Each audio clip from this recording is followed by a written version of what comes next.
The lack of uniform systems to collect exact locations as excuses.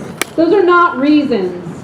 We urge the department to use some of the $10 million they receive from the state specifically for this system to update their regulations, but also their technology and maps. This is 2024. So with that, exact location should be available.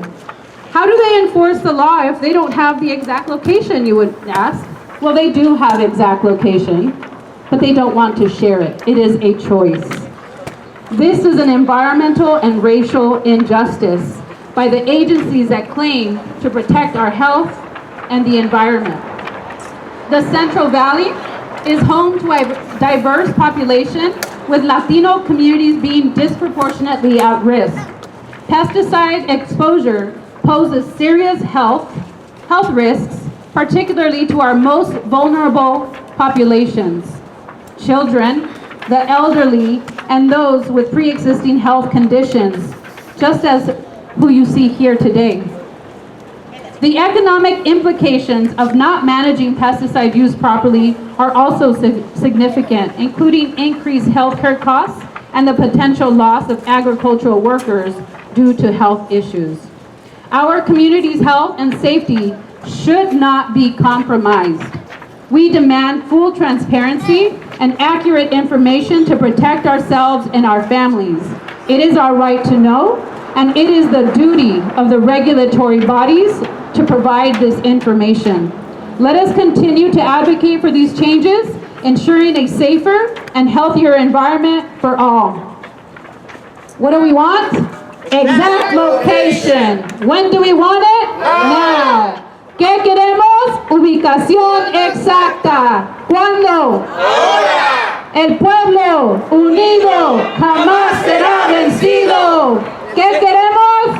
Ubicación exacta. No los escucharon, perdón, porque donde vamos a estar, donde está el DPR, está en el tercer piso. ¿Qué queremos? Ubicación exacta. ¿Cuándo? Ahora. ¿Cuándo? Ahora. ¿Qué queremos? Ubicación exacta. El pueblo unido jamás será vencido. El pueblo unido jamás será vencido. Ok, muchas gracias. Y vamos a seguir con este ánimo, ok. Ahorita les voy a presentar al señor John Mataca.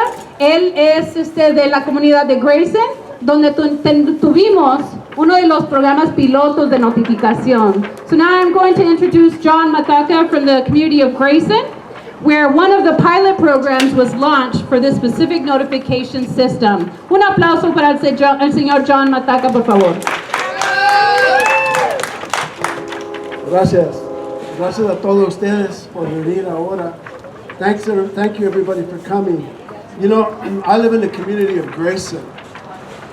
Yo vivo en la comunidad de Grayson.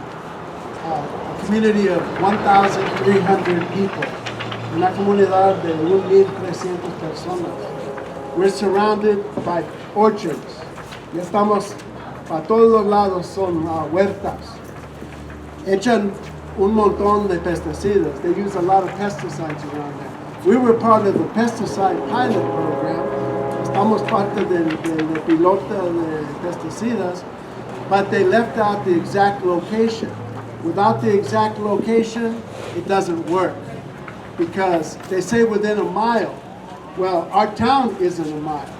Our whole town isn't a mile. So we need to know the exact location. And I want to say this, is, you know, if you want to know where a sex offender is, you can go and you can get the address of where they're at. Yes, you can. If you want to know that there's an Amber Alert, they send you out a text telling you where the person's car was last seen and the license plate number. So the technology is there, but the problem is they don't want to use it. And they use the excuse, and I'm saying una excusa, de los rancheros no quieren dar esta información porque tienen miedo. That the ranchers don't want to give out the exact location because they're afraid. Well, what are they afraid of? If they're following the law, they should not be afraid. What do they think? We're going to come storm their ranch, take them hostage or something? No, we just want our children to be safe. If you're gonna give exact location for sex offenders, exact location for missing children, you need to give us exact location for pesticides to save our children and our community health.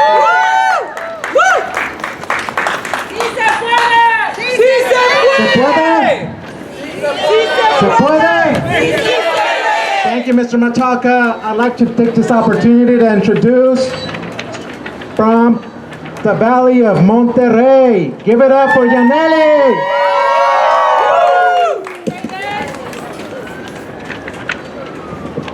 Hello everyone, ¿cómo está el ambiente? Sorry, tenemos tráfico, pero aquí estamos presentes todos, ¿verdad? Sí. We're all together, we're all united, and we're sending one strong message today, right? Right. Okay, so now I am honored to introduce an important leader in the making. He is the youngest elected county clerk recorder, register of voters in both San Benito County and the state of California today. He is here on behalf of the League of the United Latin American Citizens, more commonly known as LULAC. Please help me welcome Mr. Francisco Diaz. Mr. Diaz is here to address the critical issues facing our Latino community. What an introduction. Qué introducción, ¿verdad? Gracias. Buenas tardes. Good afternoon. Buenas tardes. Before I start my speech, I want to thank everyone for being here. Quiero agradecerles a todos por estar aquí.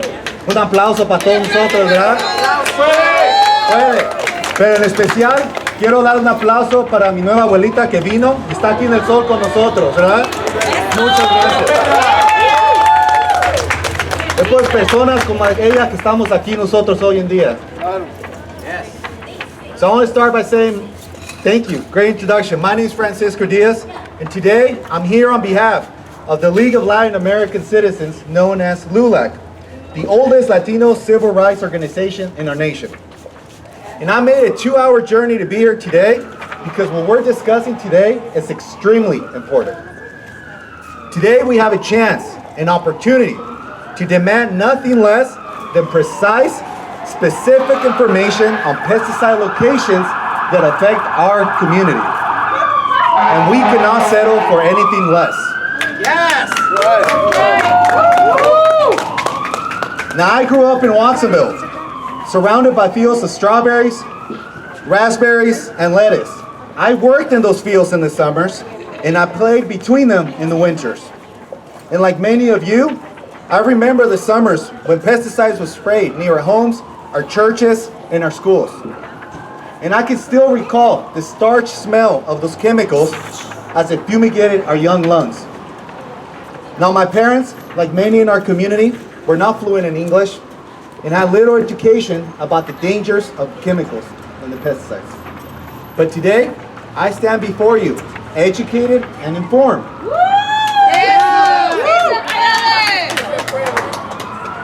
And our children deserve to play freely without the looming threat of pesticides. If chemicals are sprayed in our homes, churches, and near our schools, parents must be notified.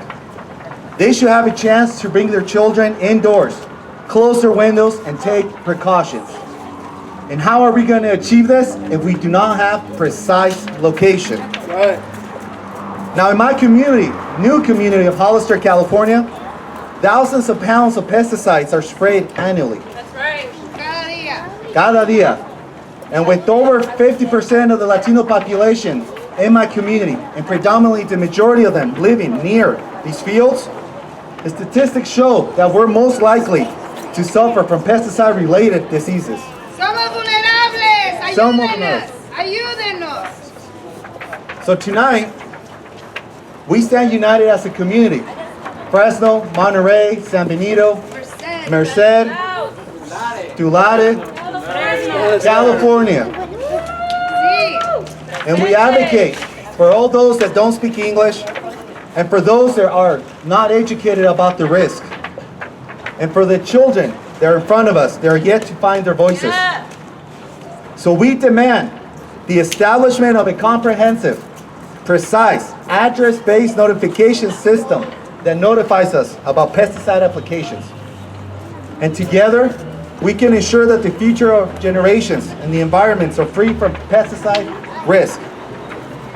We all gather here today because we want to enact change, because we want to prioritize our health and our safety for our families and our neighborhoods. Juntos, sembramos hoy las semillas del cambio para que nuestros hijos cosechen una cosecha de salud y esperanza mañana. So let's together we'll sow the seeds of change today so that our children may reap the harvest of a health and hope tomorrow. So I want to thank everyone once again for being here. And on behalf of LULAC, I want to let everyone know that we support you, we're with you, and we're going to stand right beside you, next to everyone here and my new abuelita. ¡Se puede! ¡Sí se puede! ¡Sí se puede!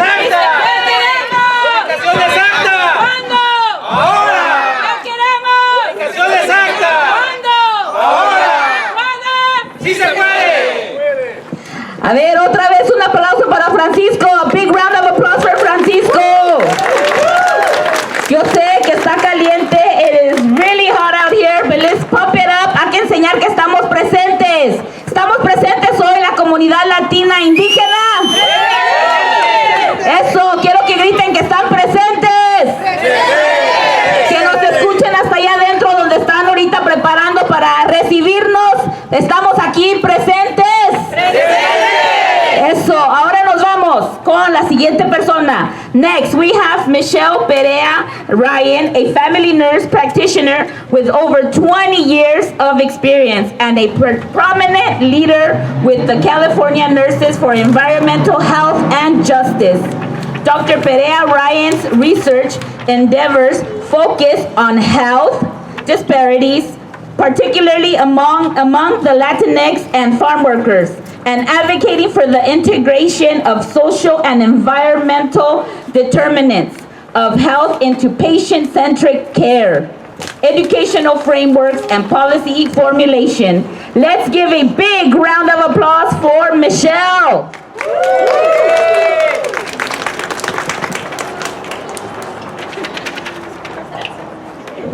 Gracias a todos por venir ahora a estar con nosotros. Yo me llamo Michelle Perea Ryan y estoy aquí a hablar con ustedes sobre la salud de la gente.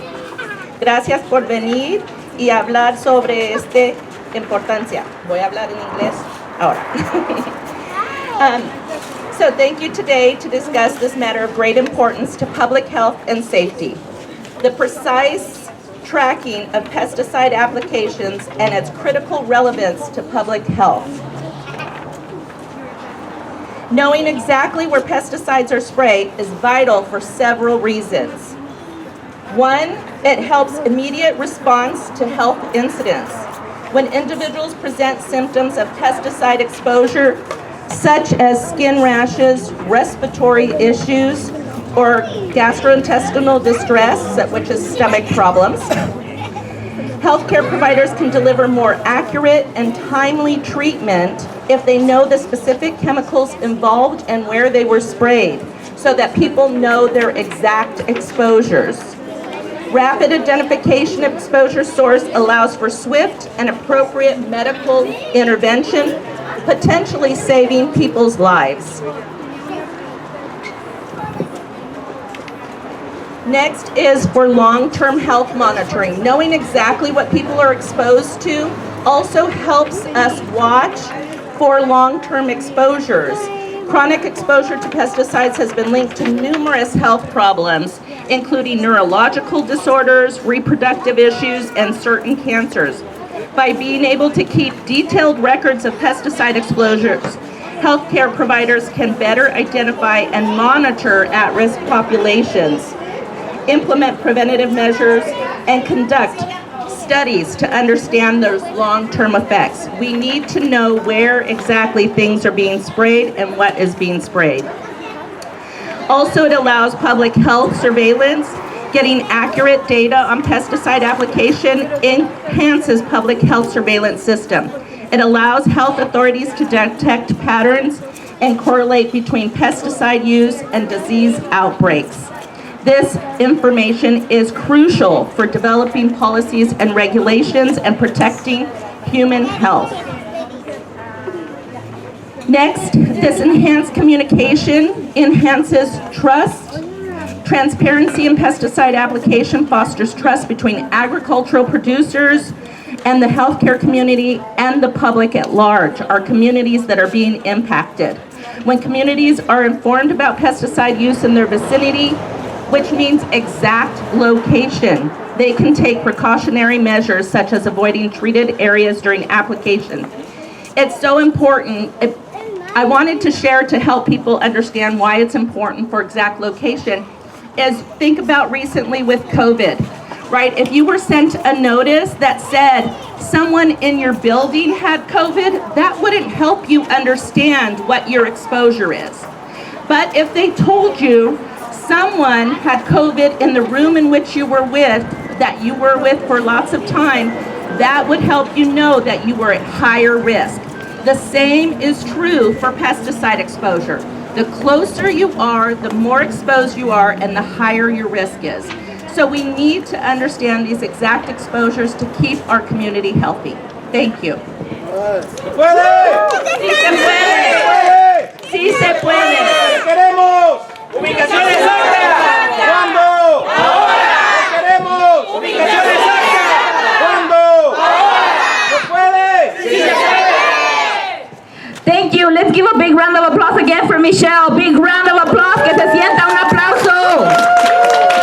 Now, thank you everyone for being here today. Before we close, we should mention that the Department of Pesticide Regulation, which are in there, allá están adentro, el Departamento de Regulación de Pesticidas, is not including exact location. No está incluyendo la ubicación exacta. ¿Y qué es lo que queremos? ¿Cuándo? ¿Qué queremos? ¿Cuándo? What do we want? When?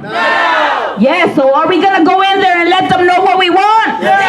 Vamos a entrar y ese es nuestro espacio. Vamos a dejarles saber qué es lo que queremos, ¿verdad? Sí. Okay, so the news conference ends here today. Now please join us as we head over to the hearing and let DPR know exactly what we want, and that is exact location. When? Now. What do we want? Exact location. When? Now. ¿Qué queremos?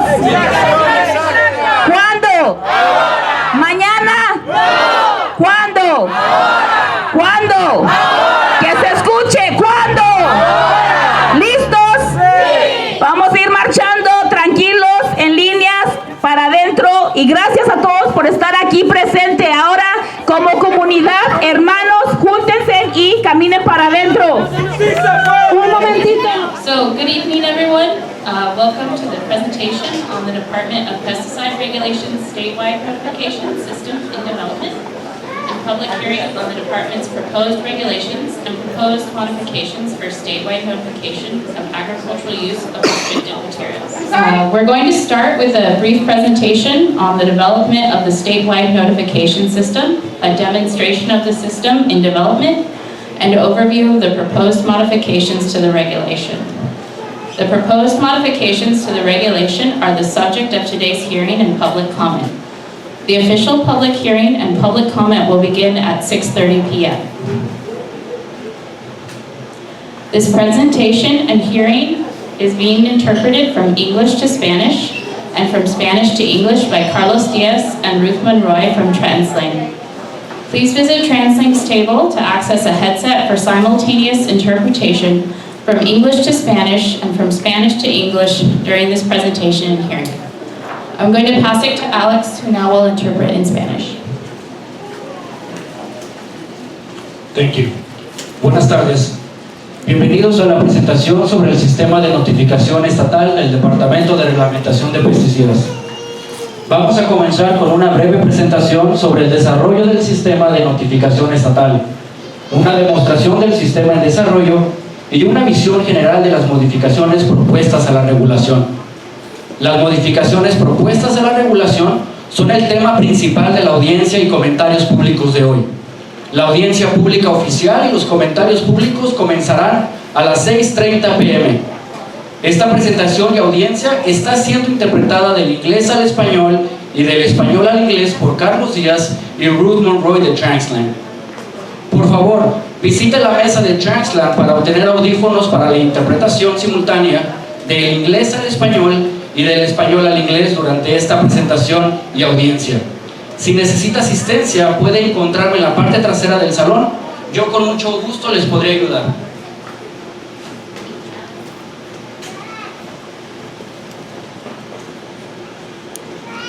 Good evening, my name is Randy Jimenez, and I'm the project manager on the notification system development team at the Department of Pesticide Regulation.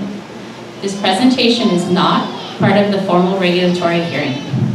We set aside this time prior to the start of the regulatory hearing to provide background information to show a demonstration of this first-of-its-kind notification system that's currently in design, and an overview of the proposed regulation and modifications to proposed regulation. Our official and formal regulatory hearing will begin at 6:30 p.m.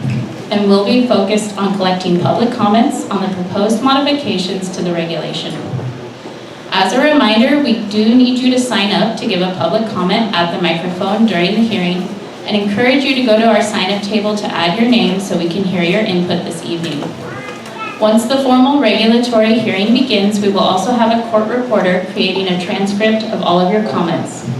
We will not be able to answer questions during this presentation or the formal regulatory hearing, but we encourage you to share your comments and feedback during the public comment portion, or in writing or online.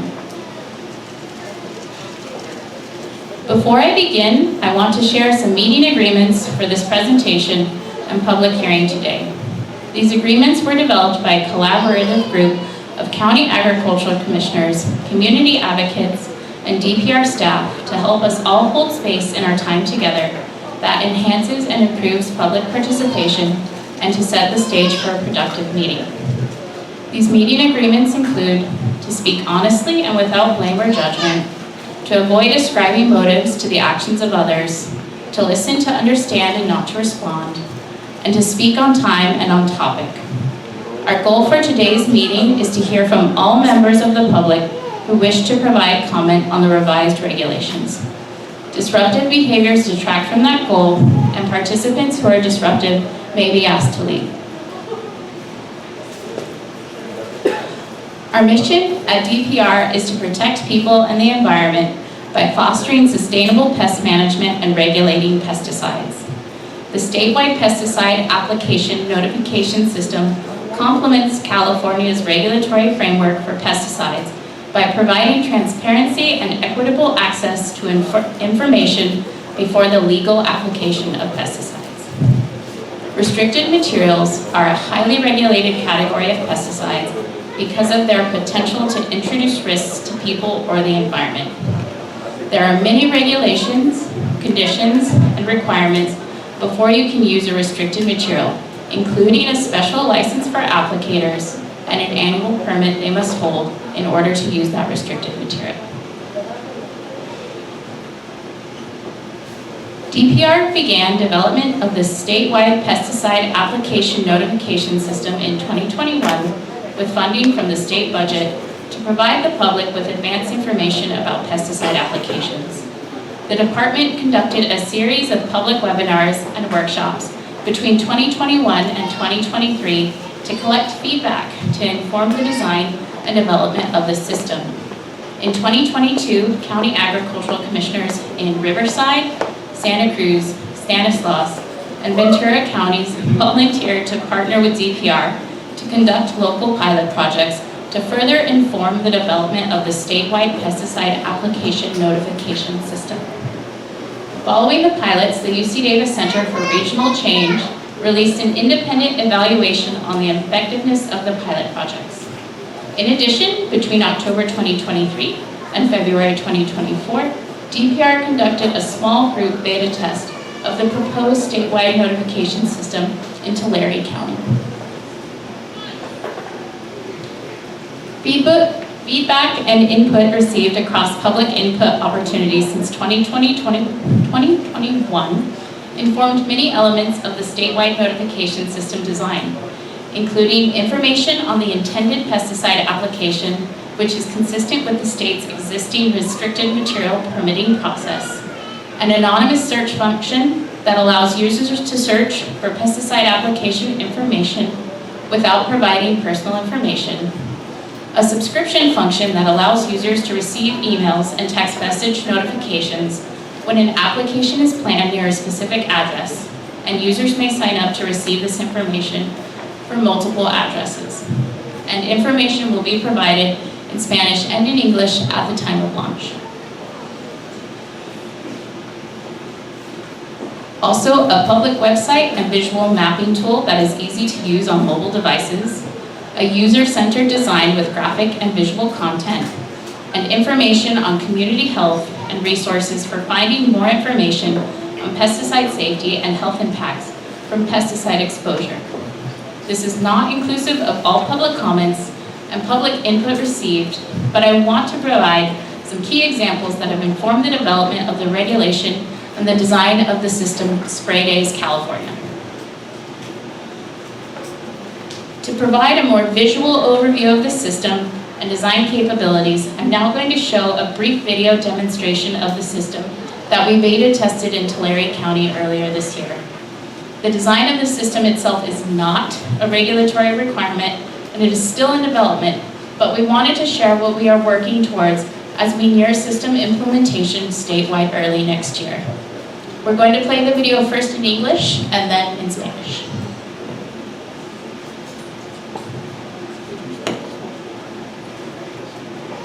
Over the past few years, the California Department of Pesticide Regulation has been developing a statewide pesticide notification system called Spray Days California.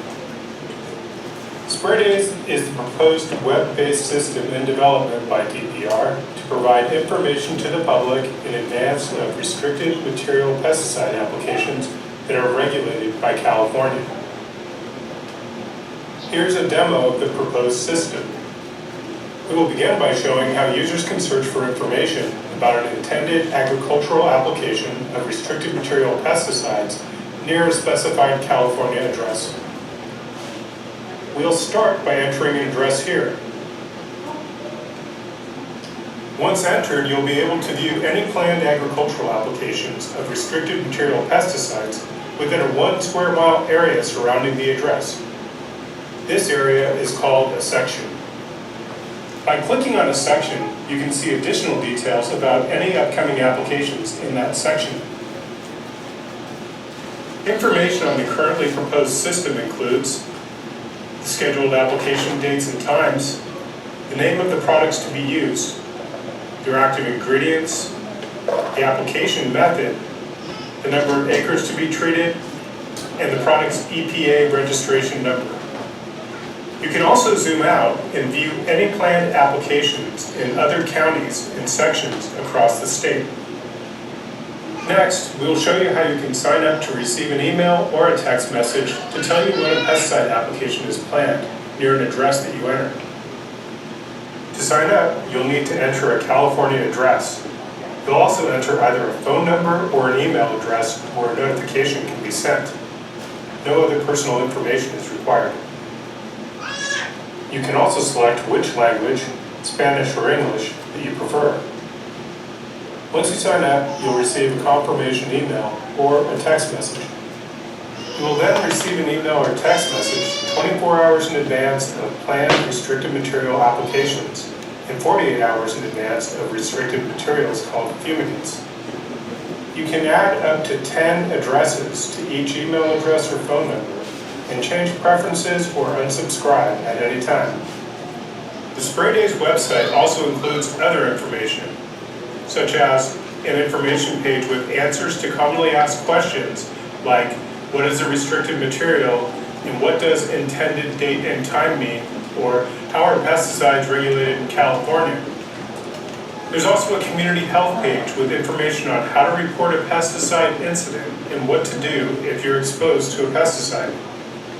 The system is currently in beta testing, which means DPR is still working out technical bugs and making sure the platform is ready to launch statewide. For more information on the system's development, please visit DPR's website at www.cdpr.ca.gov.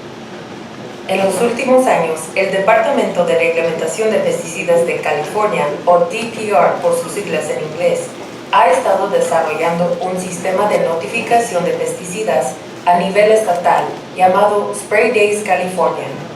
¿Qué es Spray Days? Spray Days es el sistema basado en línea propuesto en desarrollo por DPR para brindar información al público antes de las aplicaciones de pesticidas de materiales restringidos que están reguladas por California. Aquí hay una demostración del sistema propuesto. Comenzaremos mostrando cómo buscar información sobre una aplicación agrícola prevista de pesticidas de materiales restringidos cerca de una dirección de California específica. Comenzaremos ingresando una dirección aquí. Una vez ingresado, podrá ver cualquier aplicación agrícola planificada de pesticidas de materiales restringidos dentro de un área de una milla cuadrada que rodea la dirección. Esta área se llama sección. Al hacer clic en una sección, podrá ver detalles adicionales sobre las próximas aplicaciones en esa sección. La información sobre el sistema propuesto actualmente incluye las fechas y horas de aplicación programadas, el nombre de los productos que se utilizarán, sus ingredientes activos, el método de aplicación, la cantidad de acres a tratar y los números de registro de la EPA de los productos.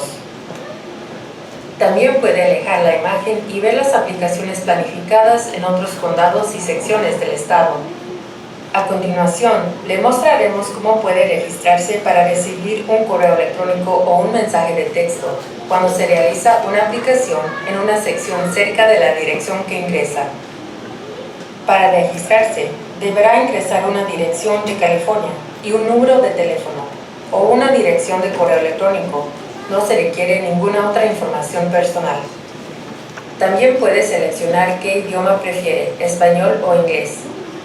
Una vez que se registre, recibirá un correo electrónico o un mensaje de texto de confirmación.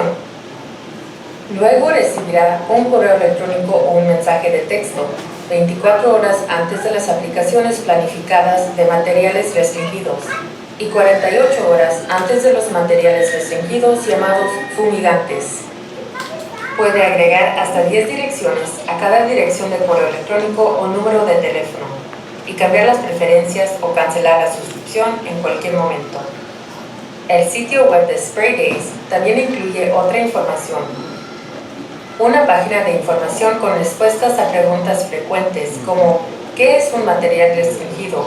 ¿Y qué significa fecha y hora previstas? ¿Y cómo se regulan los pesticidas en California? Y una página de salud comunitaria con información sobre cómo reportar un incidente con pesticidas y qué hacer si está expuesto a un pesticida.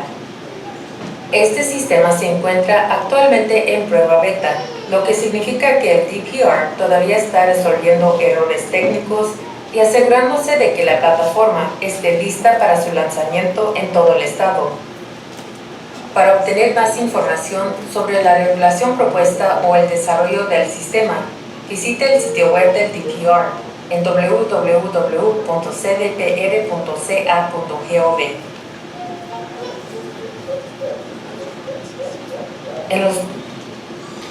Great. Moving on to an overview of the regulation that was proposed in November of last year. The regulation will require electronic submission of select information from Notice of Intent, NOIs, to DPR, and will require DPR to make the information it receives publicly available. NOIs, which are part of the state's restricted material permitting process, are currently submitted to and must be approved by the local county agricultural commissioner before a restricted material pesticide can be used. This regulation will require the statewide implementation of a pesticide application notification system.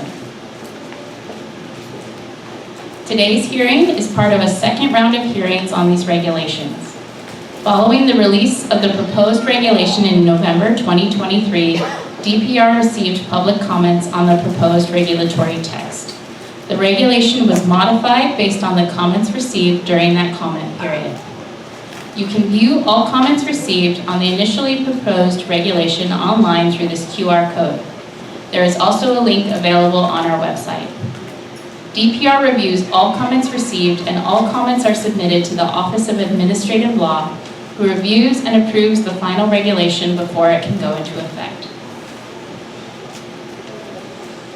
Today's hearing is focused on receiving comment on proposed modifications to the regulation. The modifications include amending the evaluation and review of the system, which was initially proposed as occurring 3 years after launch, to require DPR to receive feedback annually from and provide a status update to the Department's Environmental Justice Advisory Committee, the California Department of Food and Agricultural State Board, and the public until DPR issues a comprehensive report on the system 3 years after the regulation becomes effective.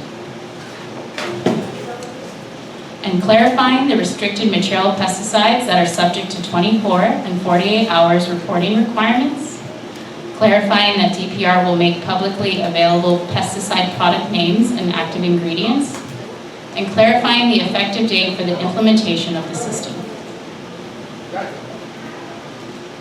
You can sign up today to provide a comment on these proposed revisions to the proposed regulation. Please make sure you sign up so we can hear your comment during the official regulatory hearing, which starts at 6:30 p.m. You can also submit a public comment by mail, email, or through our online comment portal. More information on these options are available at our sign-up table in the back. The comment period is open through August 1st, 2024. For next steps, we will receive public comment on the revised language through August 1st, 2024. We will finalize the regulation in December 2024 and continue to develop and refine the system design of Spray Days California. We will begin statewide implementation in the first quarter of 2025. Thank you. I hope this will help inform your comments during the official public hearing, which will begin shortly. For questions on DPR's role or work outside of the scope of this regulation, please connect with one of DPR's staff members here today, and we will do our best to assist you. For questions or comments related to this regulation, DPR is not in a position to respond to individual comments at this time. DPR will respond to comments in writing as part of the official regulatory rulemaking submitted to the Office of Administrative Law. Please make sure you sign up at the back of the room to provide a comment during the public hearing today.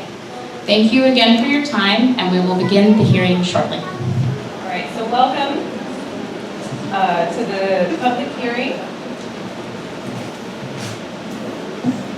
So this is a public hearing for the proposed modifications to the Department of Pesticide regulations, proposed regulations for the statewide notification of restricted materials of agricultural use. This hearing is being translated from English to Spanish and from Spanish to English by Carlos Diaz and Ruth Monroy from Translate. So please visit the Translate table to access a headset if you want simultaneous interpretation from Spanish to English, English to Spanish. You can also reach out to Alex Cadenas, who's from DPR, who can assist with any headsets. So I'm going to pass it over to him to do the Spanish translation. Esta audiencia está siendo interpretada del inglés al español y del español al inglés por Carlos Díaz y Ruth Monroy de Translate. Por favor, una vez más, visite la mesa de Translate para obtener audífonos para la interpretación simultánea del inglés al español y del español al inglés durante esta presentación y esta audiencia. Si necesita asistencia, puede encontrarme en la parte trasera del salón. Yo con mucho gusto les podré ayudar. Gracias. So I will now notify all attendees and our court reporter that we are going to officially begin this public hearing, and we will now go on record. The hearing will officially come to order. So good evening, my name is Lucy Correa. I'm a senior environmental scientist with the Department of Pesticide Regulation. I will be the hearing officer for today's public hearing. And as hearing officer, I will be accepting your comments today. I do want to make note that we are not in a position to answer any questions or address any individual comments, as we need to allow time for everyone to provide a comment. We will be responding to comments in writing as part of our official regulatory rulemaking packet that's going to be submitted to the Office of Administrative Law. For the record, today is July 12th, 2024, and it is 6:32 p.m. Pacific time. We are at the Carnegie Art Center, located at 250 North Broadway, Turlock, California, 95380. This hearing is being transcribed today by Elise Hicks from California Reporting. The transcript of this hearing will be part of the rulemaking record, and we will have a recorder at the podium. So if you're making your comment, you're going to notice there's going to be a recorder. This is for the transcriber's benefit. The transcription of the hearing will be made part of the rulemaking record. This hearing is also being interpreted, as I mentioned before, from English to Spanish, Spanish to English, by Carlos Diaz and Ruth Monroy of Translate. To start off, I want to emphasize that DPR welcomes participation from all members of the public, so if you know someone that wasn't able to attend today, please let them know that they can also provide their comment via email sent to dpr23003@cdpr.ca.gov.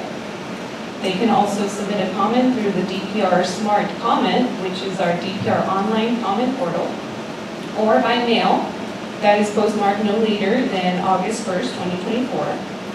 Instructions for submitting a written comment are on this slide, and can also be found in the Notice of Modifications to Text, which was published on DPR's website on July 2nd, 2024. Before we begin taking comments, I'm going to provide a brief procedural background of the proposed action. The Director of DPR has called this hearing to receive public comments on proposed modifications to the following rulemaking action. On November 3rd, 2023, DPR issued a notice proposing to amend sections 6,000, 6424, 6428, 6432, and 6434 of Title III California Code of Regulations. A 70-day public comment period was held that included 3 public hearings in 2023. The comment period closed on January 12, 2024. Based on the comments received from the initial comment period, DPR is proposing to modify the original proposed amendments to Section 6434, Title III, California Code of Regulations. DPR finds that the modifications are sufficiently related to the original proposed text.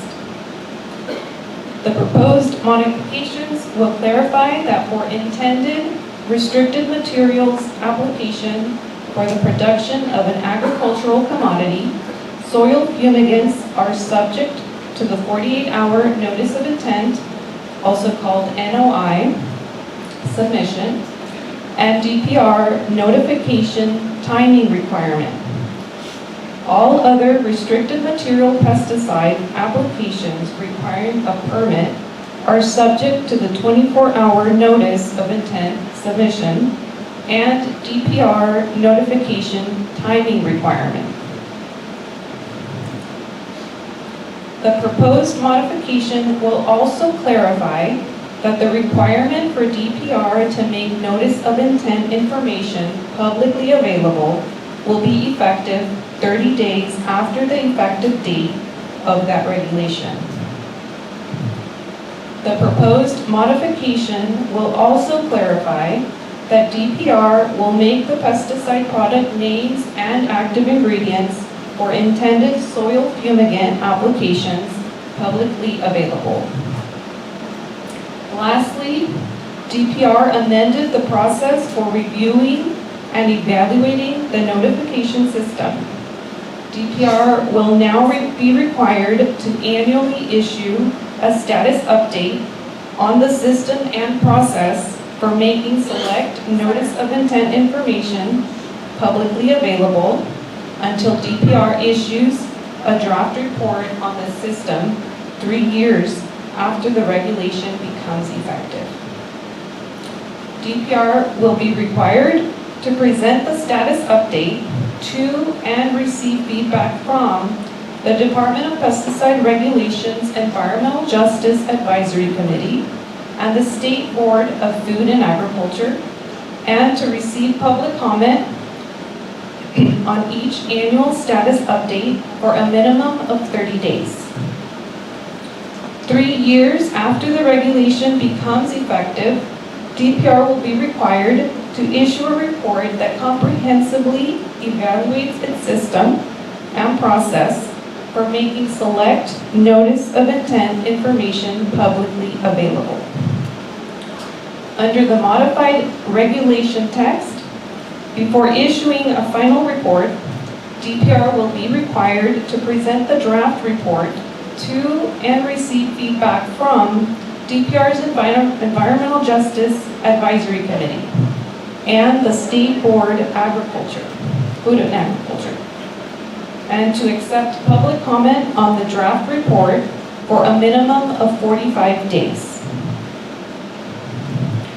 Today's proceeding is an official governmental proceeding intended to allow members of the public an opportunity to participate in the rulemaking process by providing comments and suggestions on how to improve the proposed modifications.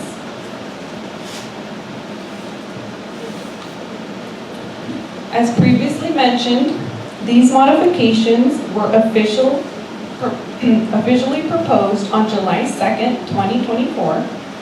On July 2nd, 2024, DPR opened the public comment period on the proposed modifications. The public comment period is scheduled to close on August 1st, 2024. And until that time, written comments will be accepted. DPR will accept written comments that are submitted via US mail and postmarked no later than August 1st, 2024. DPR will also accept comments transmitted via email to dpr23003@cdpr.ca.gov via the Smart Comment online comment portal or by fax at 916-324-1491, no later than August 1st, 2024. DPR's mailing address, email, and fax number, as well as a link to the Smart Comment webpage, can be found in the notice of modifications. For the record, the material that serves as background for this hearing is the rulemaking file. The rulemaking file consists of the notice of proposed action, the proposed text, the initial statement of reason, the economic and fiscal impact statement, and a grouping of documents referred to as the documents relied upon. The rulemaking file also contains the notice of modifications and the text of modified regulations, transcripts from all public hearings on the regulation, as well as a document called the Final Statement of Reasons. The Final Statement of Reasons will contain DPR's responses in writing to all timely received comments during the initial comment period on the proposed rulemaking action and this second comment period on the proposed modifications to the rulemaking action. As I mentioned previously, DPR will not be answering questions or responding to comments. DPR is not in a position to respond to individual comments at this time, as we need to give all comments we receive equal consideration. DPR will respond to comments after the close of the comment period as part of the final submission of the regulation to the Office of Administrative Law. If you have any questions about these regulations, please refer to the rulemaking documents by scanning one of the QR codes on our sign-up table. We're now going to move on to the public comments. I'm showing on the screen meeting agreements for this public hearing. These agreements were developed by a collaborative group of county agricultural commissioners, community advocates, and DPR staff to help us all hold space in our time together and enhance and improve public participation and to set the stage for a productive meeting. This is considered a formal hearing. However, you will not be placed under oath. You will not be subject to examination or cross-examination, nor is this an appropriate venue for DPR to answer questions or engage in dialogue in response to your oral comment. DPR will respond to comments after the close of the comment period as part of the final submission of the regulation to the Office of Administrative Law. In order to allow adequate opportunity for public comment, each public commenter will be allowed 2 minutes. We ask that you respect this time limit. If you exceed the time limit, I may encourage you to wrap it up. We will have a clock on the screen to show you how your time is coming along. As a reminder, a formal comment period does not end until August 1st, 2024, and you can also submit your written comments via email, the Smart Comment online comment portal, mail, or fax. The format of submitting a public comment, orally or in writing, does not impact DPR's consideration or weight given to the comment. DPR asks that you direct your comments specifically to content of the proposed modifications, focusing on what changes you would make to improve them. In addition, if there are elements of the proposed modifications that you are particularly supportive of, please let us know. Finally, please demonstrate mutual respect for each other and this process. You may not agree with the commenter's point of view, but I ask that you refrain from making personal remarks about other speakers or their comments. It is important that each person be heard and this hearing be conducted in a courteous manner. I will ask the room to be quiet while others are making their comments.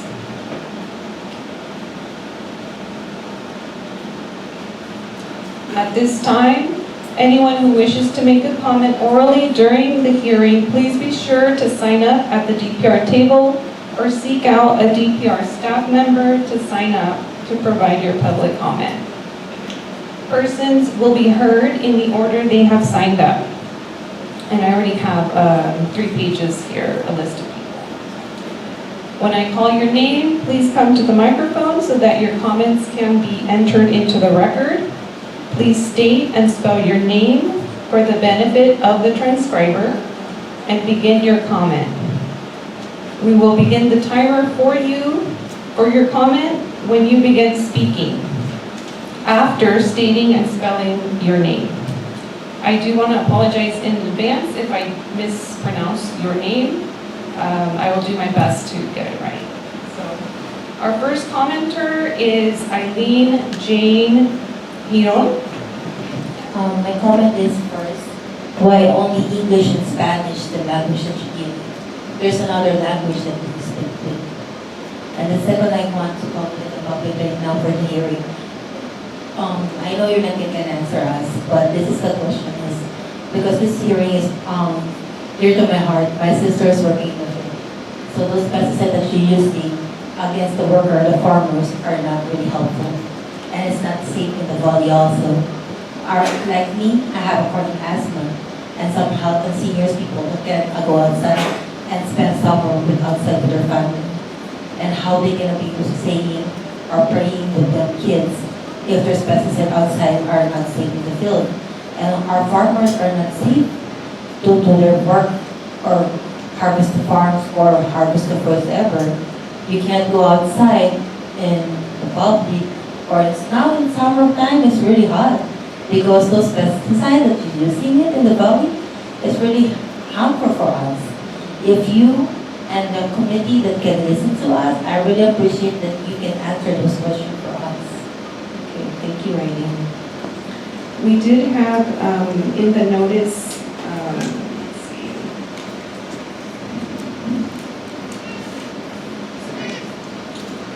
In the notice to the modifications, it stated that you can provide requests for other languages within 10 days before the hearing. Okay. Okay, thank you, Rainey.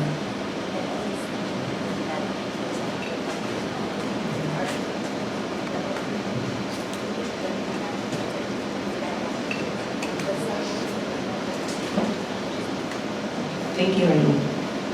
The next one, Adela Rodriguez. Mi nombre es Adela Rodríguez. Pues aquí pedimos también para que nos den más información sobre lo que es el pesticida. Y también fui trabajadora del campo por muchos años y sí nos padecieron mucho de asma, de diferentes problemas personales. Y por causa de que no sabíamos cómo estaban los pesticidas, uno anda al campo y se mete como a trabajar sin saber las consecuencias, sin saber que necesita uno cubrirse, sin que necesita uno estar dentro del campo con los pesticidas, que no sabe uno qué es lo que contrae más adelante. Y hace años atrás que se podía llevar menores de edad, mis hijas eran menores de edad cuando nosotros estuvimos expuestos por los pesticidas. Y es lo que no sabíamos. A veces estamos sabiendo, trae consecuencias a largo plazo. Y si lo estamos viendo ahorita, no padecen, no tenían asma y terminaron, no tienen, están padeciendo de alergias, cosas que pues, no nacieron con eso. Ahorita conforme han pasado los años, no sé si causa de eso, los pesticidas. Pero otras familias que viven donde yo vivía, que si estábamos expuestos a nada, esos niños son ya grandes, están normales, la vida no los está padeciendo. Entonces, sí, quisiéramos saber más sobre los pesticidas y qué es lo que contrae a largo plazo. Y que sí que se pudieran avisar a las familias que están ahí en los campos y la gente que trabaja, cómo poderlos ayudar para que no pase esto, para que no sufran las consecuencias de los niños que están haciendo y nuestro futuro que está creciendo también. This will be John X. Machaca. Well, I'm here today to say that while access to the website has improved greatly, the main issue remains the exact location. You know, it does no good to know the pesticides are being sprayed within a mile of where I live. I live in the community of Grayson. We were in the pilot project, where our whole community of 1,300 people is surrounded by orchards. So there's pesticides being sprayed, not just restricted, but a whole lot of ones that are bad too, that aren't restricted all the time around where I live. So I need to know exactly the address, the location where the pesticide is going to be sprayed. Because if I don't, what am I going to do? Keep my windows closed year round? What am I going to do? Break my grandchildren's toys in year round? I need a location. Now look, if you can find out where sex offenders are living in your neighborhood with an exact location, you should be able to find out where a pesticide is being sprayed in an exact location. If you can get an Amber Alert about what freeway or what location a car was seen stealing a child, you ought to be able to give us the exact location where pesticides are being sprayed. We have that right to know. If you're going to spray something poison around our neighborhood, we need to know exactly where it's at. That's the whole issue. That's the main issue here. And our people walk around, our community, we walk through the fields all the time. I know we're not supposed to walk through the fields, but we do. And oftentimes, if we knew where it was going to be sprayed, we wouldn't walk through those fields. And so I'm saying the main issue here is location, exact location. Not maybe, not, exact. Thank you very much. Sí, yo quiero traer la discusión de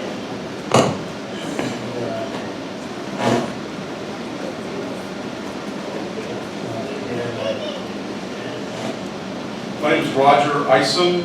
I'm with the California Cotton Generators and Growers Association and the Western Agricultural Processors Association. I want to start my comments by a comment I made back in December that I really think speaks to some of the issues, and that is the DPR. While I appreciate you opening up and talking a little bit about the notification system, what's missing is the process. There's concern that people are being exposed to pesticides when they spray them. The fact of the matter is, and I know there's DPR folks here, and there's at least a couple ag commissioners, no way in the world would DPR or any ag commissioner in this room ever allow the pesticide to be sprayed that would affect a farm worker, a resident, or innocent bystander. It just would not happen. What you guys need to explain is the process that pesticide goes through and all of the restrictions that are put in place, especially for restricted use materials.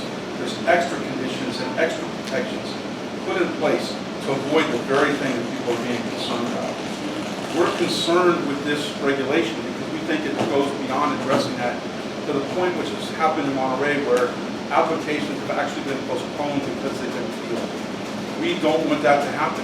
Again, if we submit an application and there's something wrong with it or conditions exist that would not make it favorable or could expose somebody, DPR or the ag commissioner would never allow that to happen. So those protections are put in place and that needs to be considered. With that in mind, the question to be asked is, what is success on this?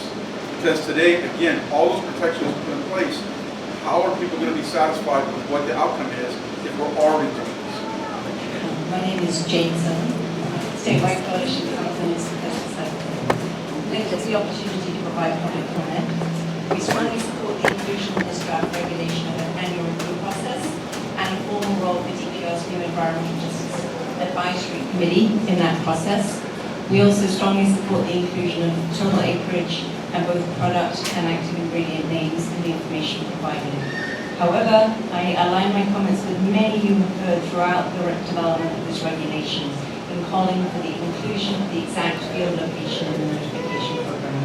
As you know, this was not included in any of the pilots, and the overwhelming feedback provided in those pilots was that this was a critical omission.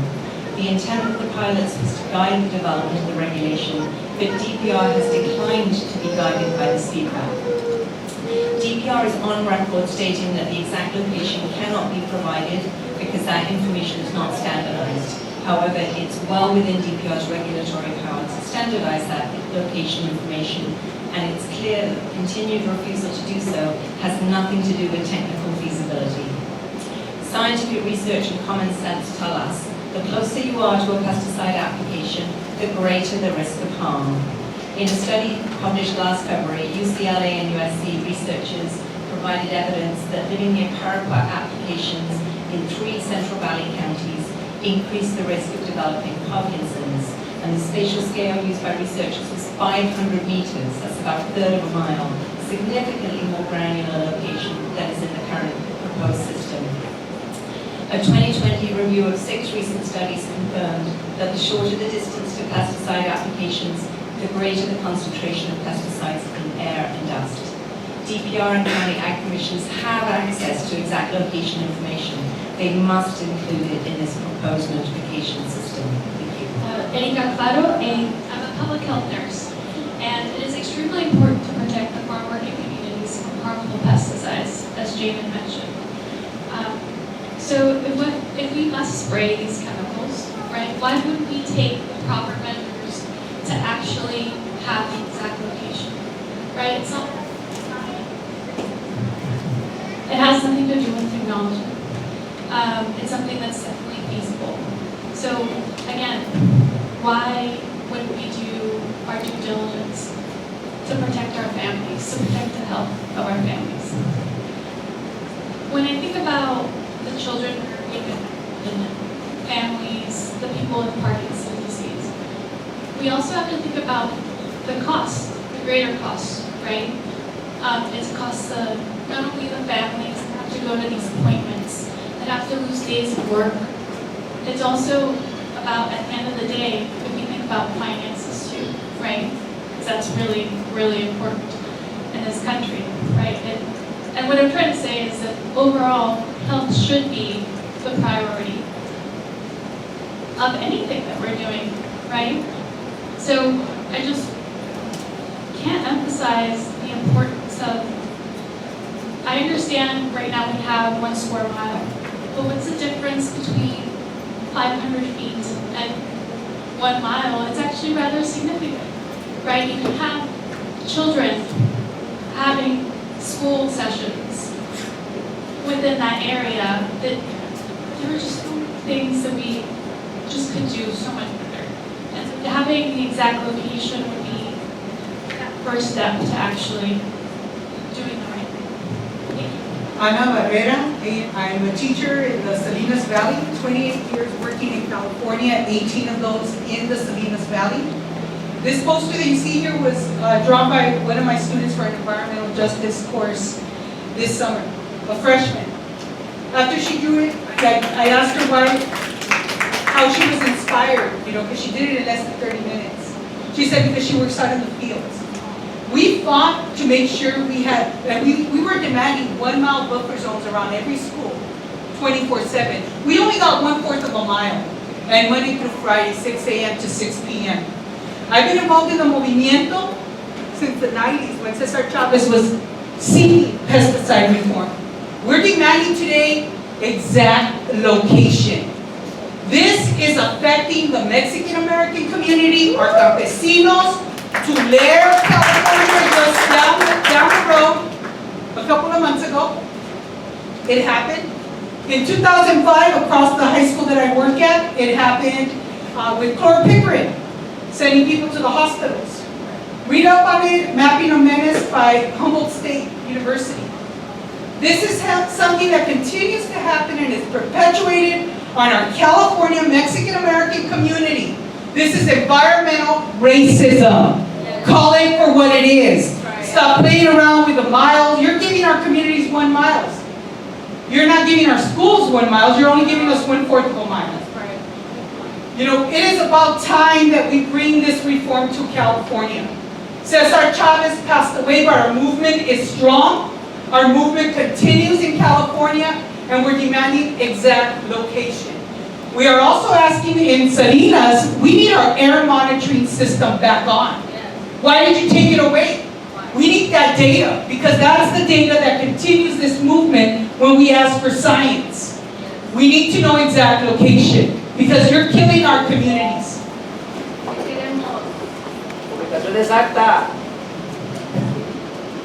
Hello, I am Victor Torres. I am from Greenville, California, and I am here on behalf today of Future Years of Change, with many more members of the audience. The pesticide notification system CDPR is proposing is not good enough. For 4 years, community members have been asking for a system that includes an exact field location information. I am appalled that after so many years of gathering public comments, with nearly all of them calling for this information, CDPR is still not including exact field information, even though county ag commissioners have it, even though we can get this information after the fact via Public Records Act requests. And on a more personal note, we need exact location to prevent more cases of pesticide exposure like I did. I am a victim of pesticide exposure. I was in 6th grade when I was exposed to dangerous pesticides near my schools, with my parents not having any prior notice of what was applied directly beside where I was learning. No other child should have to worry about being dangerous chemicals being applied near the schools in a place of learning. They shouldn't have to worry about being rushed to the ER, being treated by medical staff on the brink of death like I was. This is the reality many children in Monterey County and many other counties across California, in predominantly Latino American communities live. You don't know what it's like to live near fields where you don't know, where you know very hazardous pesticides are being applied nearby, but you don't know what or when they're being applied. The system DPR is proposing could be so positive for community health, but as we saw with the pilot projects, getting countless messages covering a whole square mile area can be overwhelming and disempowering to communities. We need exact locations to be able to take appropriate actions to stay safe, to make sure our parents have proper notice of where these dangerous chemicals are being applied, to make sure none of our community members, none of our youth have to live through the same ordeal that I did. Answer is Yamile Martinez, and then after. We have a little baton going on, and name-wise, I'm not even gonna go ahead with my name, just Nelly, N-E-L-Y, just simple as that. And boy, all I can say is DPR, man, you guys almost did not hear from me. You guys really pushed me in the traffic, right? But guess what? I'm here, estoy presente, y vamos a hablar de este hecho histórico, because we need to celebrate that. Tenemos que celebrar esto ahora. Y este movimiento que ya lleva años se logró gracias al pueblo, a cada uno de los que está aquí presentes. Así que cada uno de ustedes dense un aplauso porque fueron ustedes. Como lo vuelvo a repetir, no fue el DPR, no fueron los políticos, no fueron los comisionados, perdón, Juan Hidalgo, fueron cada uno de los que están aquí presentes, fue el pueblo. Y es un hecho histórico que estamos celebrando y ha sido una batalla que hemos viajado por todo el estado, desde Ventura al Valle Central, ahora estamos aquí nuevamente, pero estamos aquí para decir que aún nos falta la ubicación exacta. Otra vez, ¿qué necesitamos? What do we need? Exact location. Just a little bit louder, they didn't hear. What do we need? Exact location. ¿Qué necesitamos?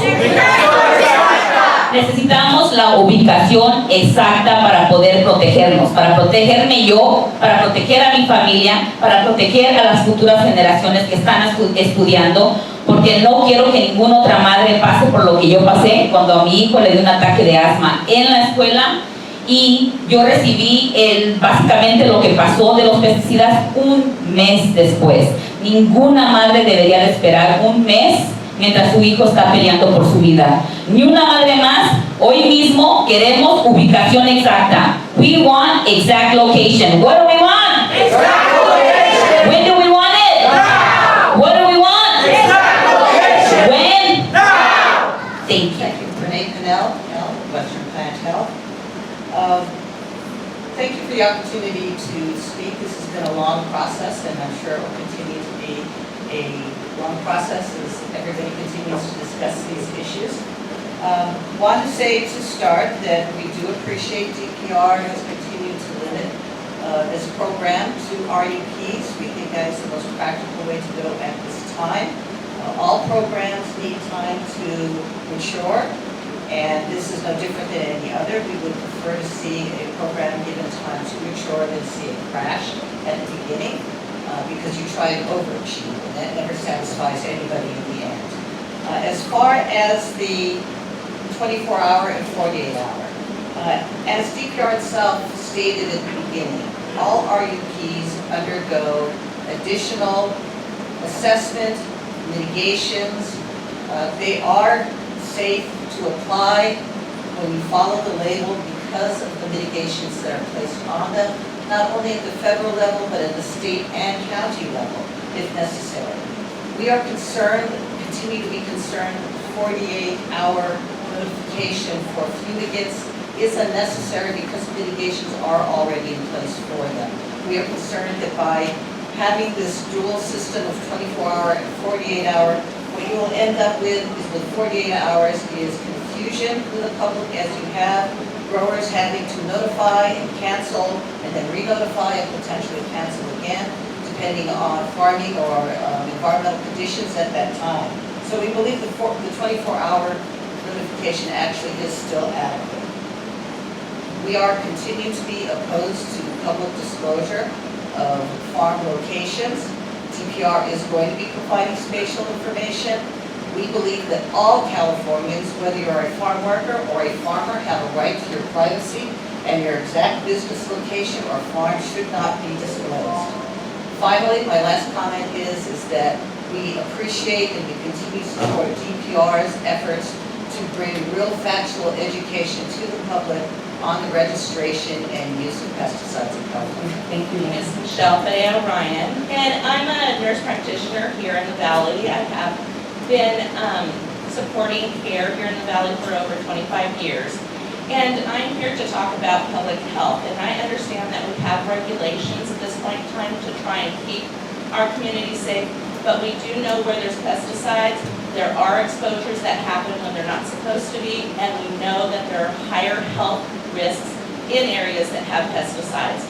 And so I appreciate what you all are doing, and also where you have progressed, but we still need more. We need exact location. And the reason for this is that, one, we need to be able to immediately respond when there is an exposure, or allow people to know what exactly in their vicinity they've been exposed, because we do know the closer you are to the exposure, the higher risks you're going to have, the higher risk of ill effects from the pesticide exposure. And it's important for us to know, I really appreciate that you are at least doing a mile, but we need more.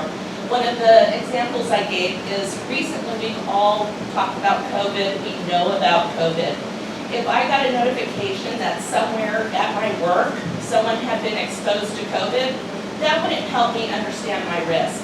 But if I was told that someone in the room that I was at, or near my cubicle, or any of those types of things had COVID, then I would know that I was at high risk, and I would be watching for signs and symptoms. I would be understanding or trying to prevent, isolate myself, and the same thing needs to happen with pesticide exposure. We need to know exact location so that people, our communities, can take that information and do promotion for their own health and prevention. Thank you. Good afternoon, Martha Armas Kelly, and because I have a 90-year-old mother that has cancer, lymphoma, and she was working in the field most of her life, and she was with all the pesticides, all the runoff, anything that you can imagine, and we grew up in those fields in Merced, California. And when the planes would fly over and they would spout the remains of whatever pesticide they were spraying, we were unaware of what we were exposed to. The thing that I want to add to this program that you're doing, I'm excited that you're doing something that's proactive for the community, but at the same time, you need to include information at a register where other folks can understand. When you are using words and terminology that are for scientists as yourself, for the lay person in the community, they need to know what they are up against. They need to know what contamination is like. What is drift? We don't talk about drift, but drift is very important to understand when we're talking about pesticides. 1 mile radius is not enough to understand the ramifications, not only just with our humans, our plants that we consume later on, our animals that are out there that we consume later on, and we need to be aware of the ramifications. We need to have a glossary of terms. These glossary of terms need to be included.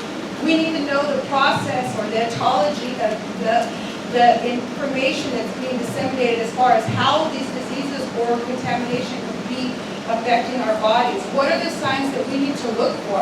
If we are not cognizant of that information is held void, and we ourselves are exposed to more and more chemicals. And that saturation includes the fact that we don't have enough buffer zones. We need to know what kind of a nozzle they're using. What's the dilution? And when we're talking about 90 degree weather right now, we are looking at 110. So you know that the volatility of those said are pesticides, foments with higher temperatures. And that's something we're not even talking about. We need to include that information. Thank you. Mi nombre es Lidia Becerril, vivo en el condado de Fresno.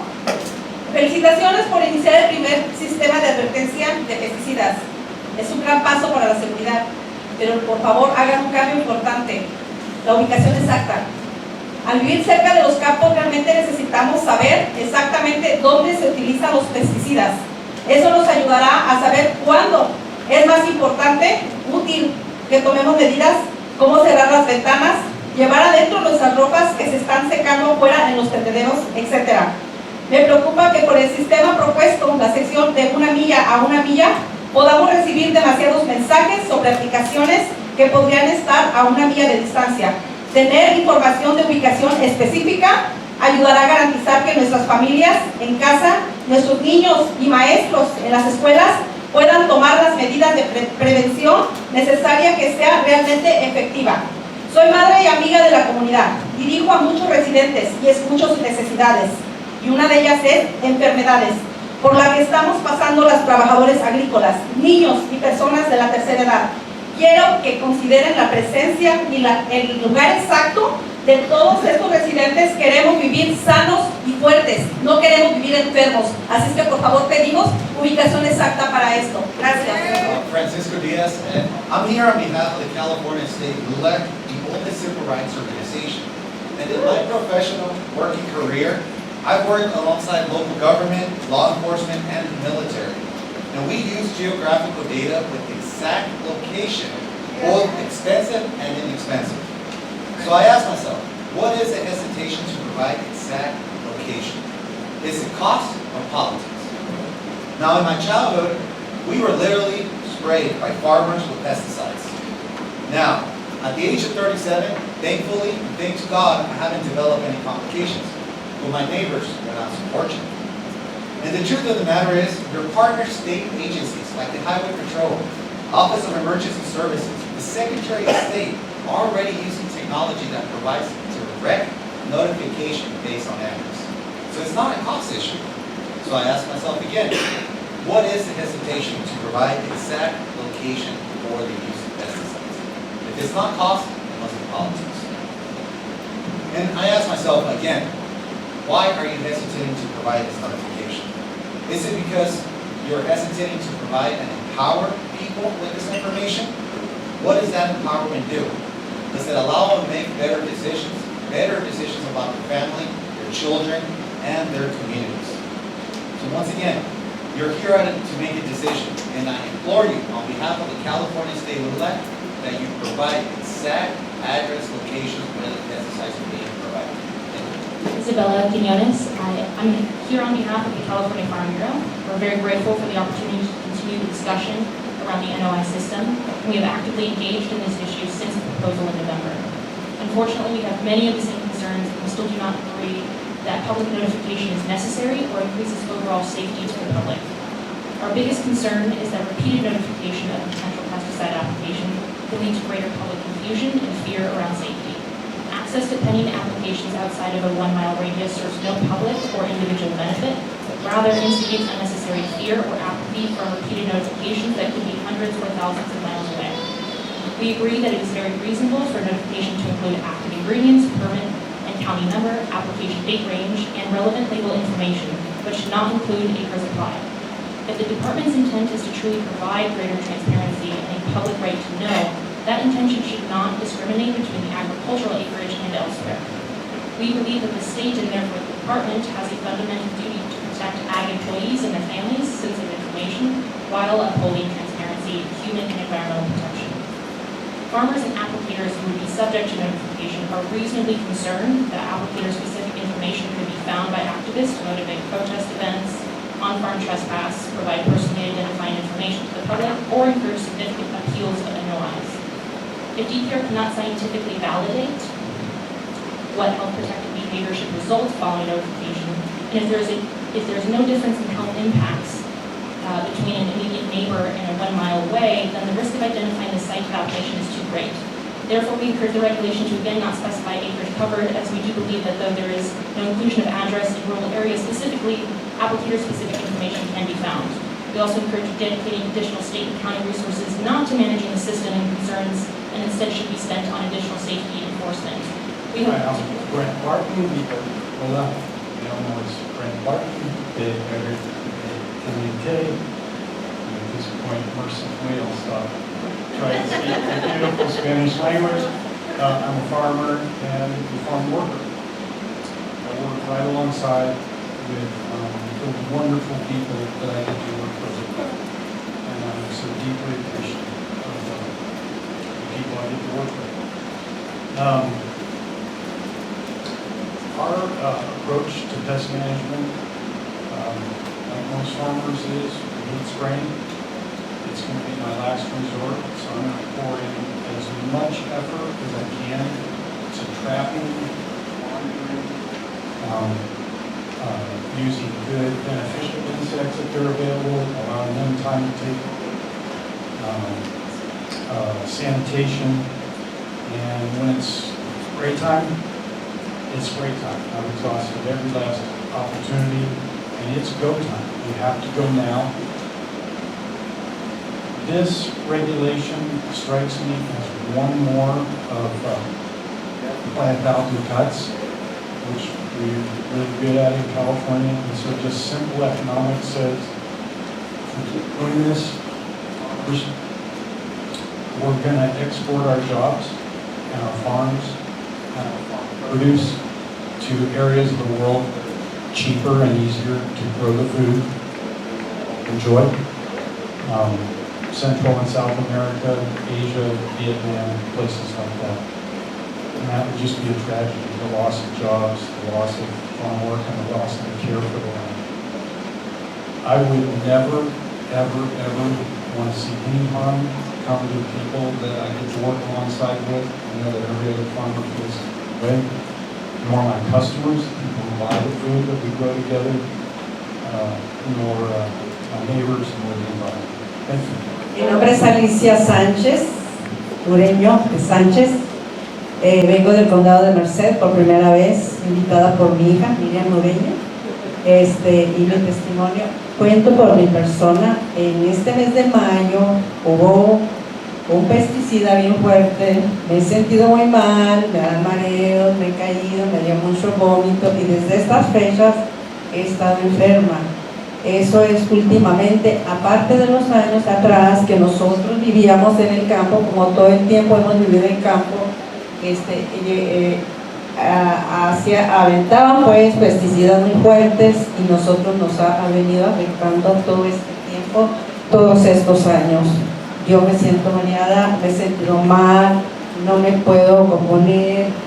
Esos pesticidas fue en el mes de mayo que estos señores aventaron muy cerca de mi casa, andaba afuera haciendo mis cosas y esos pesticidas me han afectado. Inclusive en esta tarde cuando iba subiendo los escalones, como que quise perder el sentido porque no he quedado bien. Me da mucho gusto que haya esta organización y espero que, pues, que no sea la primera vez que yo esté aquí entre ustedes, ¿verdad? Y que haya una ubicación exacta. My name is Miriam Ureño, and I'm from Turlock. And if you guys are going to spend the money on doing like a system, might as well just do it right? It's quite interesting because the location that you guys have on the video, One University Circle, that's the university address. That's where I work.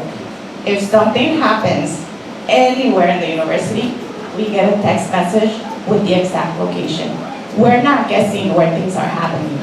And so moving forward, I mean, it's not very effective what you guys are doing with this app. I mean, it's great, that's a good start, but it's not really looking into the landscape that is going to be 10, 15, 20 years. The agricultural land and the housing is just going to continue to mix, with each other. And as the housing issues increase here in California, we're going to see that more and more. I know that a lot of people are concerned about privacy when we have exact location, but honestly, we are providing all this information. If you provide this information, you're just providing a resource for the person who's nearby to protect themselves. With exact location, we're not trying to go after you because you're doing your job. We know you feed in California and the United States. We want things to be safer. However, by not providing an exact location, you're not making it safe. And it doesn't make any sense to spend all this money, all this time, all this effort, include all these people, and not do it right. So, exact location. Mi nombre es Isabel y y yo soy del condado de Monterrey. Como dijo Yaneli Martínez, mi compañera, ninguna madre debería de pasar por una cosa de esas. Ninguna madre debería de tener un hijo especial. Ningún niño debería de tener problemas para respirar. Ningún niño debería de tener problemas para aprender. Hace años yo tuve mi hijo de 24 años en Watsonville. Yo vivía en medio de los files. Ese niño mío es especial. Tiene autismo, tiene asma y hace años unos abogados me contactaron porque estaban entablando una demanda millonaria en contra de las fábricas de pesticidas. Porque hay cientos, miles de niños especiales que vivieron cerca de los files o sus papás trabajaron o estuvieron en contacto con alguien que trabajaba en los files. Mi esposo trabaja en los files, yo vivía en medio de los files. No hay, ellos me dijeron, el químico que se estrelló en ese tiempo perjudicó a todos esos niños y uno de mis hijos, mi niño era uno de ellos. $300 millones falló un juez a favor de esos niños. No puede ser coincidencia, no puede ser casualidad que todos estos niños hayan sido hijos o vivido cerca a los files. Necesitamos la locación exacta, no para vivir con temor, como dijo una persona, no para vivir asustados. Necesitamos para cuidarnos, para cuidar a nuestra familia, a nuestros nietos, a los hijos que vienen, a las futuras generaciones. Los estudiantes están en peligro constantemente. Vivimos en una comunidad que está rodeada por campos agrícolas. Se está estrellando diariamente, continuamente. Solamente queremos saber dónde se estrelló para no estar, para no ir ahí. Gracias. My name is Raul Garcia. I'm from Porterville, California. I'm a community organizer with California for Pesticide Reform in Tulare County. I came here to voice my support for the exact location. This is something that the communities in all over the state of California, from Fresno County down to Kern to LA, the Bay, have all been asking for. This is something that we feel is more like it's just necessary. We're not doing this because we want to make billions out of the people that own the land, that grow the food, right? This is more just so that we can have, so we can make informed decisions about ourselves and our families and our lives. I know a lot of, from what I've heard, from other farmers and growers that they do this and the costs and the pressures and all these other things that go into the cost of business, especially when it comes to agriculture, because the margins are very big. But the margins for us aren't very big either, since our health is on the line as well. For them, it's their money and their lifestyle, but for me, it is literally my life. And I get it, man. It's a tough program, but you know what? At the end of the day, I think that we're all the same side. You know, we're all out here trying to grow our lives, make a living, and have special, really powerful, special money interests forcing us, you know, to make decisions that we know we won't be able to make.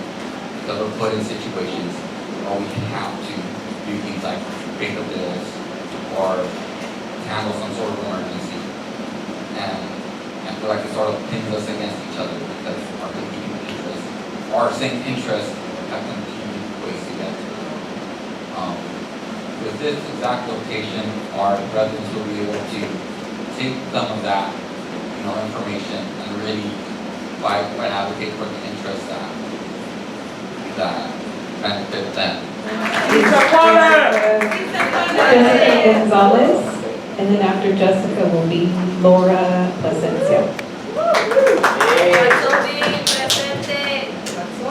Hello, my name is Jessica Gonzalez. I'm from Watsonville, and I'm also part of the Future Leaders of Change. I wanted to start off by saying that the notification system is a step that you guys are taking to talk about the pesticides, but there's so much that still needs to be done. Why isn't DPR going to these fields and giving information to the farm workers, the ones working where these pesticides are being sprayed? Also a reminder that English and Spanish aren't the only languages. Add other native languages so that many can understand the dangers of how pesticides are. We want exact location to know exactly where the pesticides are used so we can take actions where we need to stay safe. Good afternoon. My name is Laura Placencia, and I am a resident of Stanislaus County and a community organizer with Valley Cooper Projects, a nonprofit here in Stanislaus County. I want to say we are grateful for the advancements of the statewide pesticide notification system, and we are thankful for the efforts of this advancement. California is leading all of these efforts in transparency and accessibility regarding pesticide use, and we are proud of that, but we are not at the finish line because we continue to hear from our community's needs for better protections. The town of Grayson in our county participated in one of the beta tests. The community was able to test its use and see its benefits, but they voiced the importance of exact location. Community needs exact location for the utmost protection, especially for the most marginalized communities who live, work, or go to school in areas surrounded by agricultural fields. Knowing the exact location of pesticide applications is crucial, and not knowing this information places a large burden on these communities, leaving them at high risk. Considering pesticides are used year-round, having only a 1 square mile radius notification does not provide sufficient information for most impacted community members to take proactive measures to protect themselves. These measures include personal protective actions like using proper scheduling and adjusting walking routes, as 1 square mile can be significant on foot. Precise locations and help with ventilation and taking shelter, such as closing windows, moving indoors, and after pesticide applications to avoid inhaling airborne chemicals. Additionally, farm workers who are exposed can implement better practices by taking these extra safety protections. Lastly, I just want to express my dissatisfaction with the name spray days. These are restricted chemicals, many of which are cancerogenic, and I do not agree with the name that downplays the severity and the need for safety concerns associated with these toxic substances. The term days also misrepresents the actual use of pesticides, which occurs year-round. I suggest renaming it to the pesticide notification system to better reflect the program and avoid confusion. Mi nombre es Roberta Meneses y vengo de Fresno. Les solicito que fortalezcan el proyecto de reglamento para un sistema de notificación de pesticidas a nivel estatal para incluir la ubicación exacta de las aplicaciones de pesticidas y planificadas que se aplican pesticidas cerca de mí. Todos los días quiero saber cuáles son las aplicaciones más cercanas para poder tomar precauciones adicionales esos días. Aparte de eso, me gustaría saber la ubicación exacta para que así yo tenga mis precauciones, los tome día a día. No me imagino sin tener esa ubicación exacta.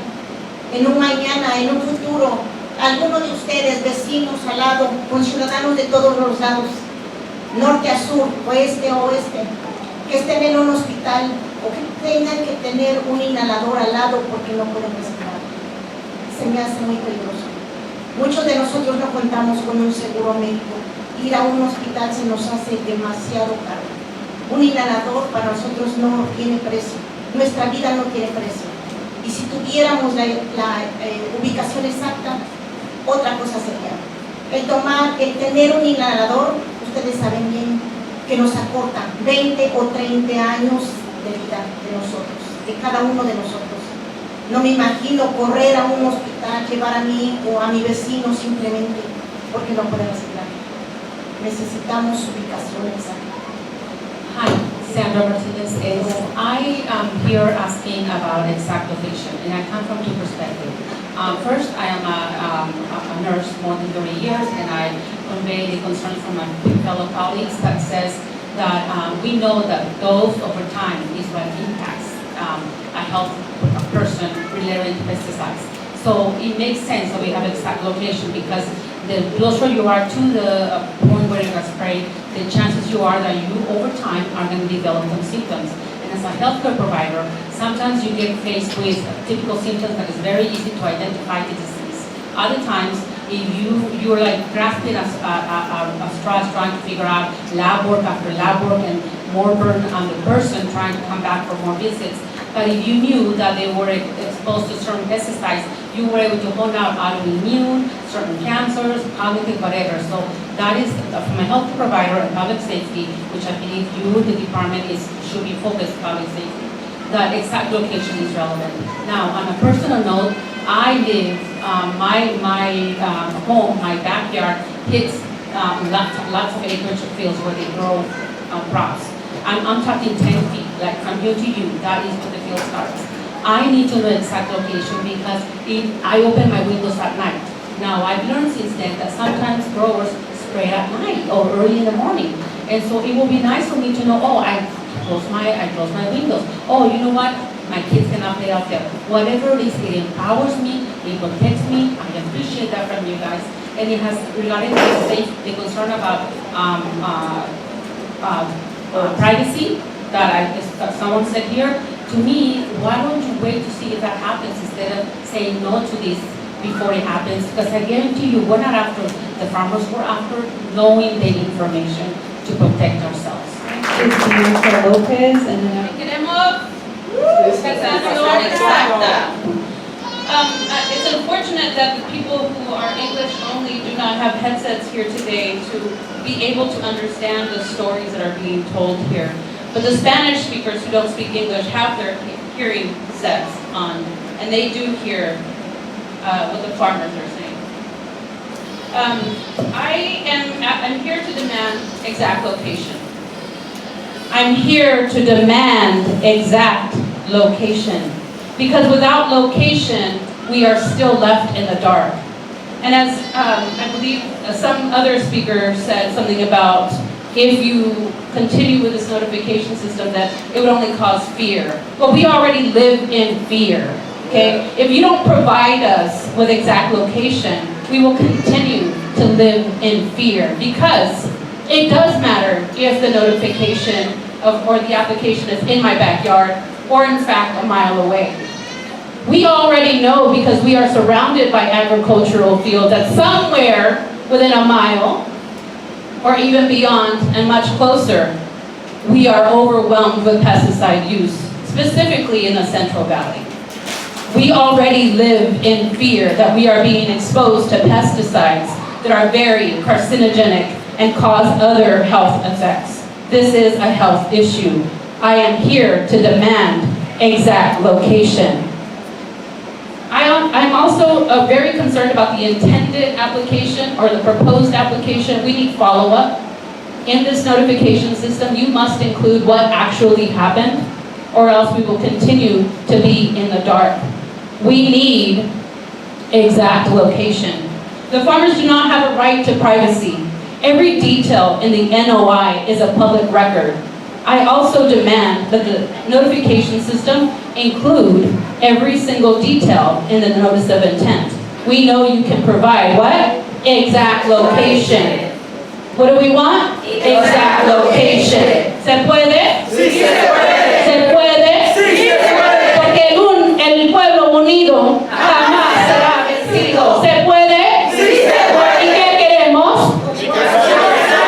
What do we want? Exact location. When do we want it? Now. What do we want? Exact location. When do we want it? Now. What do we want? Exact location. When do we want it? Now. El pueblo unido jamás será vencido. Oh, hay que hablarles en inglés porque no entienden ellos, pero nosotros sí les entendemos en ellos, si no, sí hablarán español. Thank you for finally having this system, but it is a shame that you have to resort to lies of applicators being harassed and people going into private property because if that happened, they'd be arrested. They'd be on the news. You know, we want to know where those hundreds of people that are trespassing. When you tell us there's a pesticide in your field, we don't want to be anywhere near it. We want to protect our children. If your parents, if you have your parents, your children, you would want to protect them too.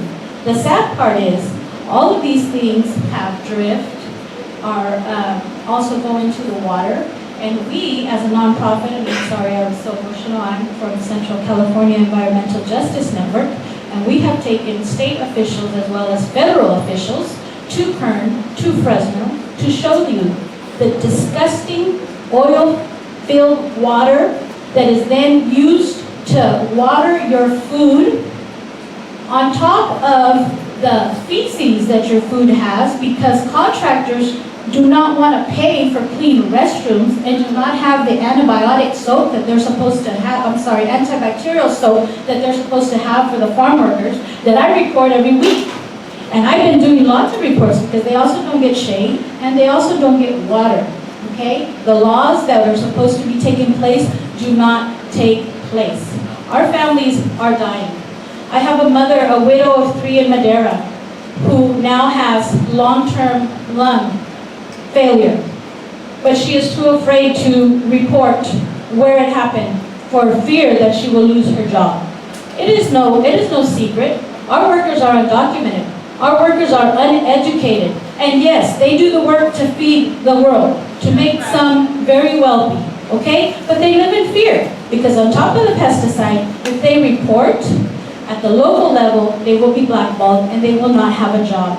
In Cantua, we did a report where animals died because the aerial pesticides came and hit and landed on the food for rabbits and cats, and so they died. We die slowly, not like the animals, but we do.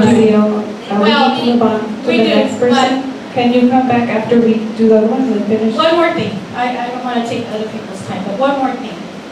As somebody said here, and working with people who know about pesticides, it is a tool. But for too long, that tool has been used excessively. For too long, we have been left in the dark. Well, we don't want to die anymore. Our families have already died. Our children are sick. We are tired. And it is a shame that some people here, and as we say in Spanish, no voy a nombrar nombres, but it's very sad that we have token employees that know the realities, sit there, get their paycheck, and do nothing. My name is Rocio Ortiz, and I come from Waterloo, California. And I'm here to represent thousands of other people who are not able to be here and are afraid to speak up. I am here because living near field, we really need to know exactly where pesticides are used. That would help us know when it's most important and useful for us to take action, like shutting windows, bringing clothes inside that are outside hanging. I worry that the proposed system, the 1 mile by 1 mile section, we might get too many messages about applications that might be as far as 1 mile away. Having a specific location information will help make sure our families at home and our kids and teachers at school can take needed protective actions that are actually effective. We could avoid lots of things, for example, what happened to Victor or what happened to other people that have mentioned their testimony. Those things can be avoided by putting exact location. And like how many other people have mentioned that if you're gonna do something, why not do it right? And you have the money and you have the power to do it, so why not do it?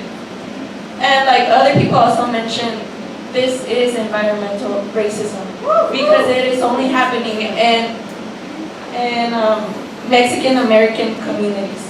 And I just think that is so unfair for the children and for other generations that are to come. I demand exact location for all those people who live near fields. Octaviana González. Yo vengo de la ciudad de Fresno. Me alegra mucho ver este plan para la utilización de pesticidas. Les pido que lo mejoren agregando la dirección exacta del campo donde se aplicará el pesticida. Quiero mantener a mi comunidad, a mi familia segura de mis hijos, especialmente porque la escuela de mi niña está muy cerca de los niveles. So, a veces cuando voy yo puedo ver aquí en lo para los hijos, y me gustaría que proteger y abogar por mi comunidad. Eso queremos educación exacta. Gracias. Youth Group, Emily, Eva Flores, Africa Torres, Ariani Alba.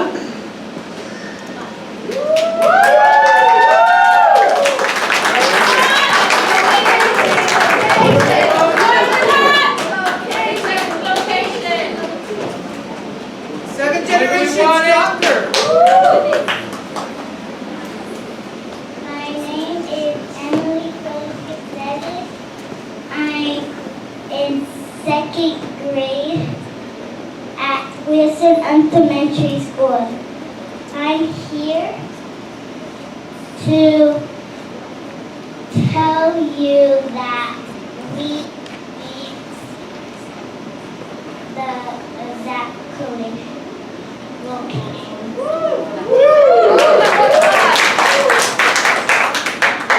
This will help my body grow by keeping me safe. My friends before inform take me to the park and do not want to be harmed by pesticide. We want the last collation. Exact location.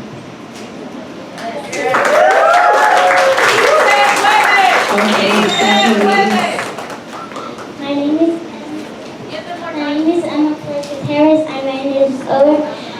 I'm a student at Wilson Elementary.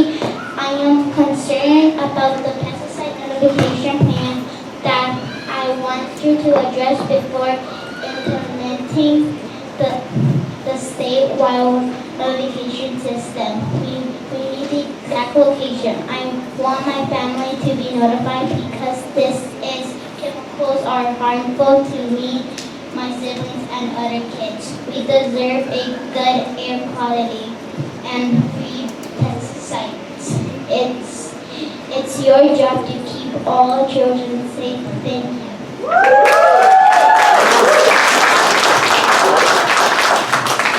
Hi, my name is Africa Torres Martinez.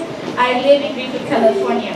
I do ask that you make it better by adding the exact location address of the fields where you are going to apply the pesticides. I want to keep my family away from that field, but I can't tell where it is with your plan. Thank you. My name is Ariani Alba. I am 10 years old. I'm a student at Jackson Elementary. I'm here to tell you why I want the exact location. Because I suffer from asthma, not knowing the exact location will trigger my asthma. It causes my chest to hurt. I want to be notified when there's chemicals being released in the field next to my home.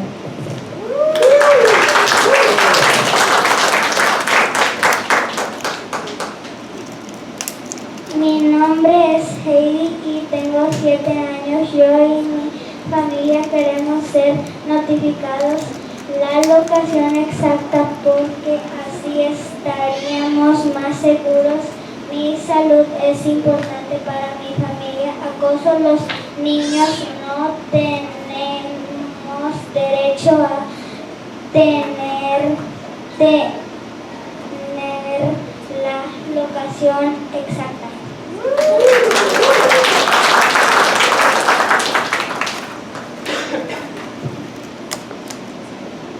My name is Anana. I want to stop temptation. Si se puede. Okay, thank you. From the mouth of babes. Mi nombre es Cristina González. Vengo del condado de Madera, donde salen miles de trabajadores agrícolas, miles de campesinos. Estoy aquí representando a toda mi comunidad y me da lástima que no hay intérprete en inglés para las personas que están al frente.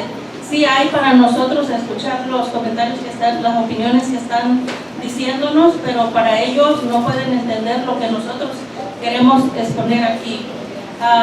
Yo sufro de asma debido a tantos pesticidas que se producen en el campo. Trabajé pisando chile, tomate, ejotes, brócoli, lechuga, cherries, blueberries, y últimamente he estado trabajando en la pizca de higos. Me doy cuenta de todos los pesticidas, todo lo químico que se están rociando en las agriculturas, y entonces todo eso me pasa a afectar a mí y a mi familia. Yo cuento con 2 inhaladores, uno de día y en la tarde y otro para en caso de emergencia cuando ando trabajando en el campo. Han llegado varias veces que me dan ataque de asma cuando ando en el field debido a tanto químico que se rocía en las plantas, en la agricultura, y es difícil porque nosotros en Madera no contamos con un hospital, falta que se abra, entonces tengo que recurrir hasta el condado de Fresno y a veces está muy lleno el hospital, tenemos que pasar horas y horas esperando que nos atiendan. Es verdad que sí cuenta uno con los inhaladores, pero la preocupación para nuestros hijos, nuestras familias es muy difícil, y más para uno. ¿Por qué? Porque no puede uno respirar, es muy difícil. Y pues sí, necesitamos la ubicación exacta. También contamos con que en el trabajo los patrones, los rancheros le pagan a cierta persona para que nos den la información a nosotros los agricultores supuestamente, pero da la casualidad que cuando estamos trabajando en el área de trabajo si yo estoy piscando un ejemplo cherry, al lado hay un bloque de almendras o hay un bloque de uvas, están rociando pesticidas. ¿Y qué pasa? El pasto, la hierba se muere, pero nosotros estamos respirando todo ese azufre, ese químico, ese pesticida. ¿Y qué pasa? Los mayordomos nomás dicen, oh, no es tan fuerte, pueden seguir trabajando, pero ¿qué pasa con nosotros? Nos da dolor de cabeza, nos da náusea, nos da vómito, y si ya contamos con asma, nuestro cuerpo ya no resiste mucho. Es difícil la calidad del aire, muy contaminado, mucho químico, mucho pesticida. My name is Andrew Genesi. I will say that there seems to be quite a bit of misunderstanding of existing rules. I've heard a number of times schools mentioned that there's already existing rules to prevent the use of pesticides during school hours and also during school activities that are already on the books and being enforced now. So I'm a little confused on that, why that is an issue. Restricted materials only, I support that. I believe those are the materials that should be covered in this, having that and having the 24-hour. I support that. The 1 mile zone, I support. I have some concern with this idea that application equals exposure, that every application results in an exposure to people. When, if these products are applied in the way they're legally mandated to be applied, the way that both the owner and the employer are trained to apply them, there should not be an exposure. Kind of last there, Spanish translation. I've been listening to every Spanish speaker here. I'm not fluent in Spanish, a little bit from my time at the dairy. But there is Spanish translation. I've been listening to that all night long here. And so with that, also there was a question about that a speaker felt that there is no trespassing and that isn't an issue. I will say that one of our first speakers, one of his issues was he wanted his application so that he could walk across people's property and that, hey, it's okay, that's just what I like to do. So the trespassing is already happening with or without a notification. And so I think just the idea that that is not happening is, that was disproven by our own speakers here. But there is trespassing happening, and they're potentially exposing themselves to products that they shouldn't be. Thank you. Cristina Gutierrez from CPR. So I've heard a few comments here, and one of them was, it's not necessary. Exact location, it's necessary. As a mom, I come here to tell you it's necessary because I need to know when and what my kids are being exposed. These are my kids. These are the kids that I have to keep safe from environment for anything. That's my job as a mother. But yet, I come here to hear it's not necessary. Are these your kids? Do you have any grandkids? Do you have any siblings, any family members, any little ones that we have to protect? I do. I want the exact location. It is important for me to know the exact location. I have family members. I have an uncle that lives in the farm and he works there and he has Parkinson. And yet, health-wise, no one can help him. He lives there. He depends on his job. But yet, he suffers from health issues and he knows that pesticides that he's being given to put in the farm have been harmful to his body and to his health. I also have an aunt that was born with health issues and she was given a compensation due to that. When she was little, there was a fight due to the pesticides were given over by Mendoza, I believe. And this was money that was given to her. But at the moment, she's on her 50s and she depends on someone to take care of her. I don't want that to my kids. I don't want my grandkids to grow with health disabilities or health problems. I need them to have a good health. This is what I'm here for, and I had them, and I brought them to this world making sure that I'll give them the best that I can, and the best that I can is to make sure that I come and stand here and tell you guys that exact location is necessary. We read a lot of labels of what we feed our kids, and we try to give them the best we can. I have a 4-year-old, a 4th grader, 2nd grader, one that hasn't even started, a 1-year-old, and we need the exact location for this kid, for all of our kids, not only for my family. We need the exact location. ¡Sí se puede! ¡Sí se puede! ¿Qué queremos? Ubicación exacta. Good evening, everyone. My name is Santiago Torres. I am a co-founder of the Future Leaders of Change. I come from Greenfield, California. I want to start off by saying my family lives in an agricultural area, and knowing where pesticides are used is very important for my safety, my family's safety, and my community safety. But I am worried the system isn't going to be good enough. General location information might overwhelm us with too many notifications, making it hard to know which warnings to focus on. Please make sure the system identifies exact field locations so we know when it will help our family to take safety steps. Thank you. ¡Sí se puede! Up next is Angel Garcia. DPR staff stated in the past that the purpose of the pesticide application notification system is to bring equitable and transparent public access to information. I'm still trying to find that equitable part, but also more specifically, a transparent part. Having a 1 square mile is not accessible enough for community members that live throughout rural and agricultural regions in California.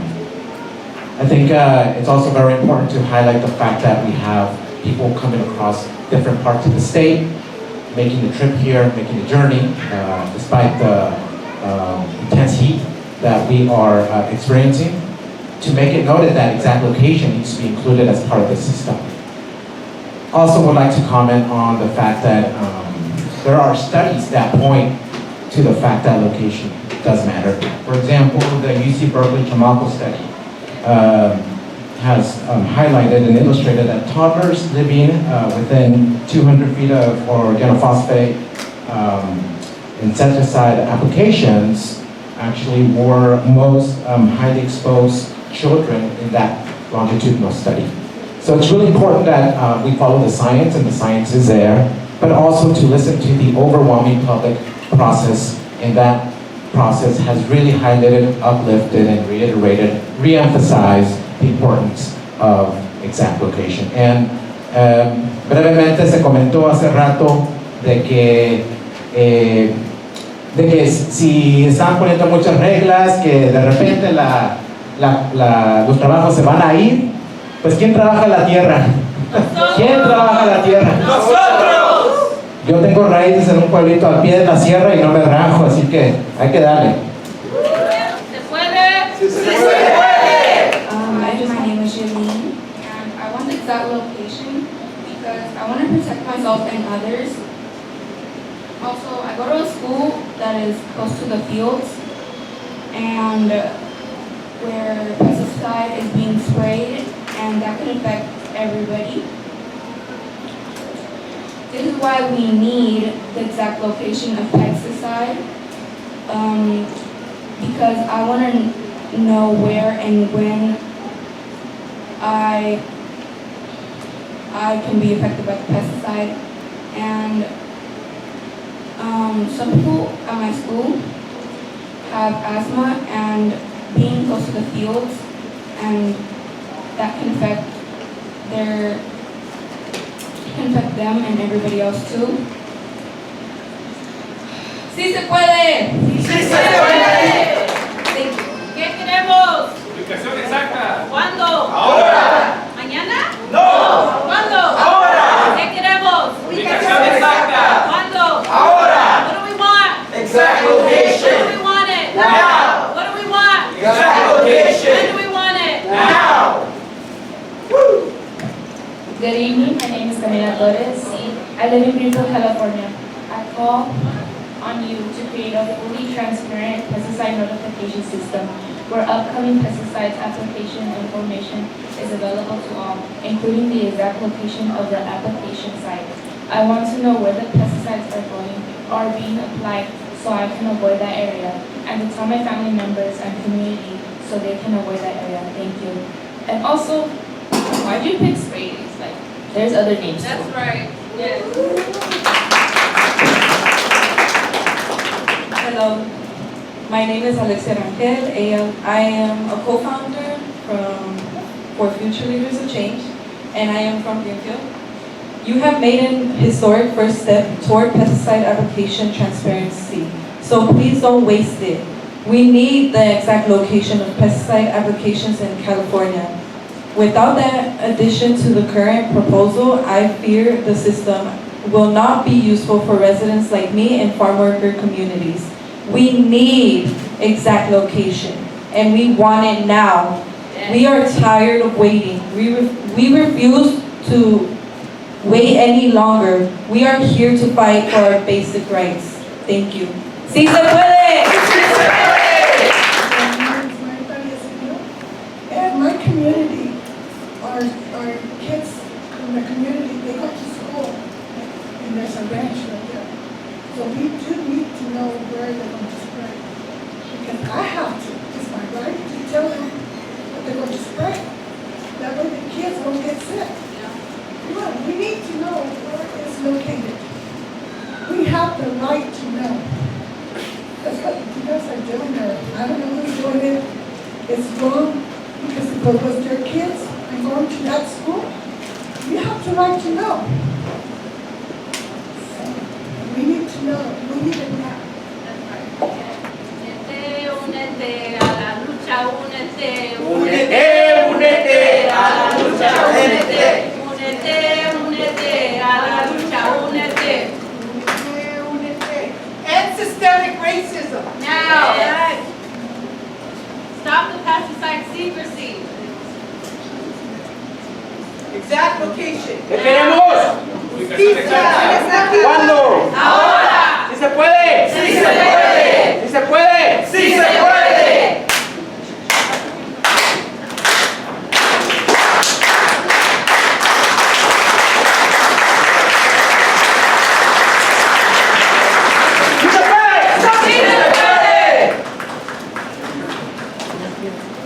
How many comments need to be made about exact location for you to hear us? Damn right. How many comments do we need to make about exact location for you to give us exact location? Preach it.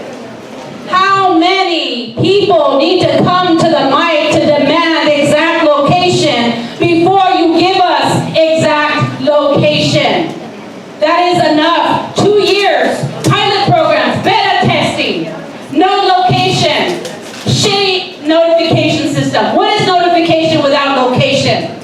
It's a waste of time and it is a waste of money. What do we want?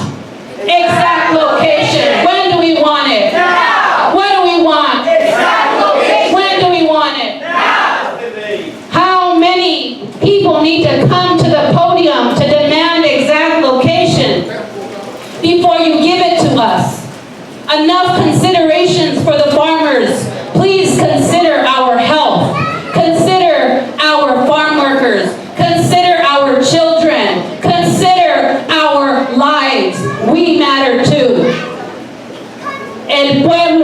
unido jamás será vencido. El pueblo unido jamás será vencido. ¿Qué queremos? Publicación exacta. También la justicia es exact location. Justice, right? We want justice, and justice looks like exact location. ¿Qué queremos? Publicación exacta. ¿Cuándo? Ahora. ¿Qué queremos? Publicación exacta. ¿Cuándo? Ahora. ¿Qué queremos? Publicación exacta. ¿Cuándo? Ahora. Porque el pueblo unido jamás será vencido. ¡Basta al racismo! Basta el racismo. Le voy a pasar el micrófono a otra persona. For family community of Filipinos that not speaking in the culture, how are you going to be speaking with us? You're only speaking of Filipinos, not speaking with you guys. But us, our Filipino, are more hard worker than anyone here. And we're never be standing up, and you never hear us. Only Spanish Latinos are hearing because they're standing up. We're our family here.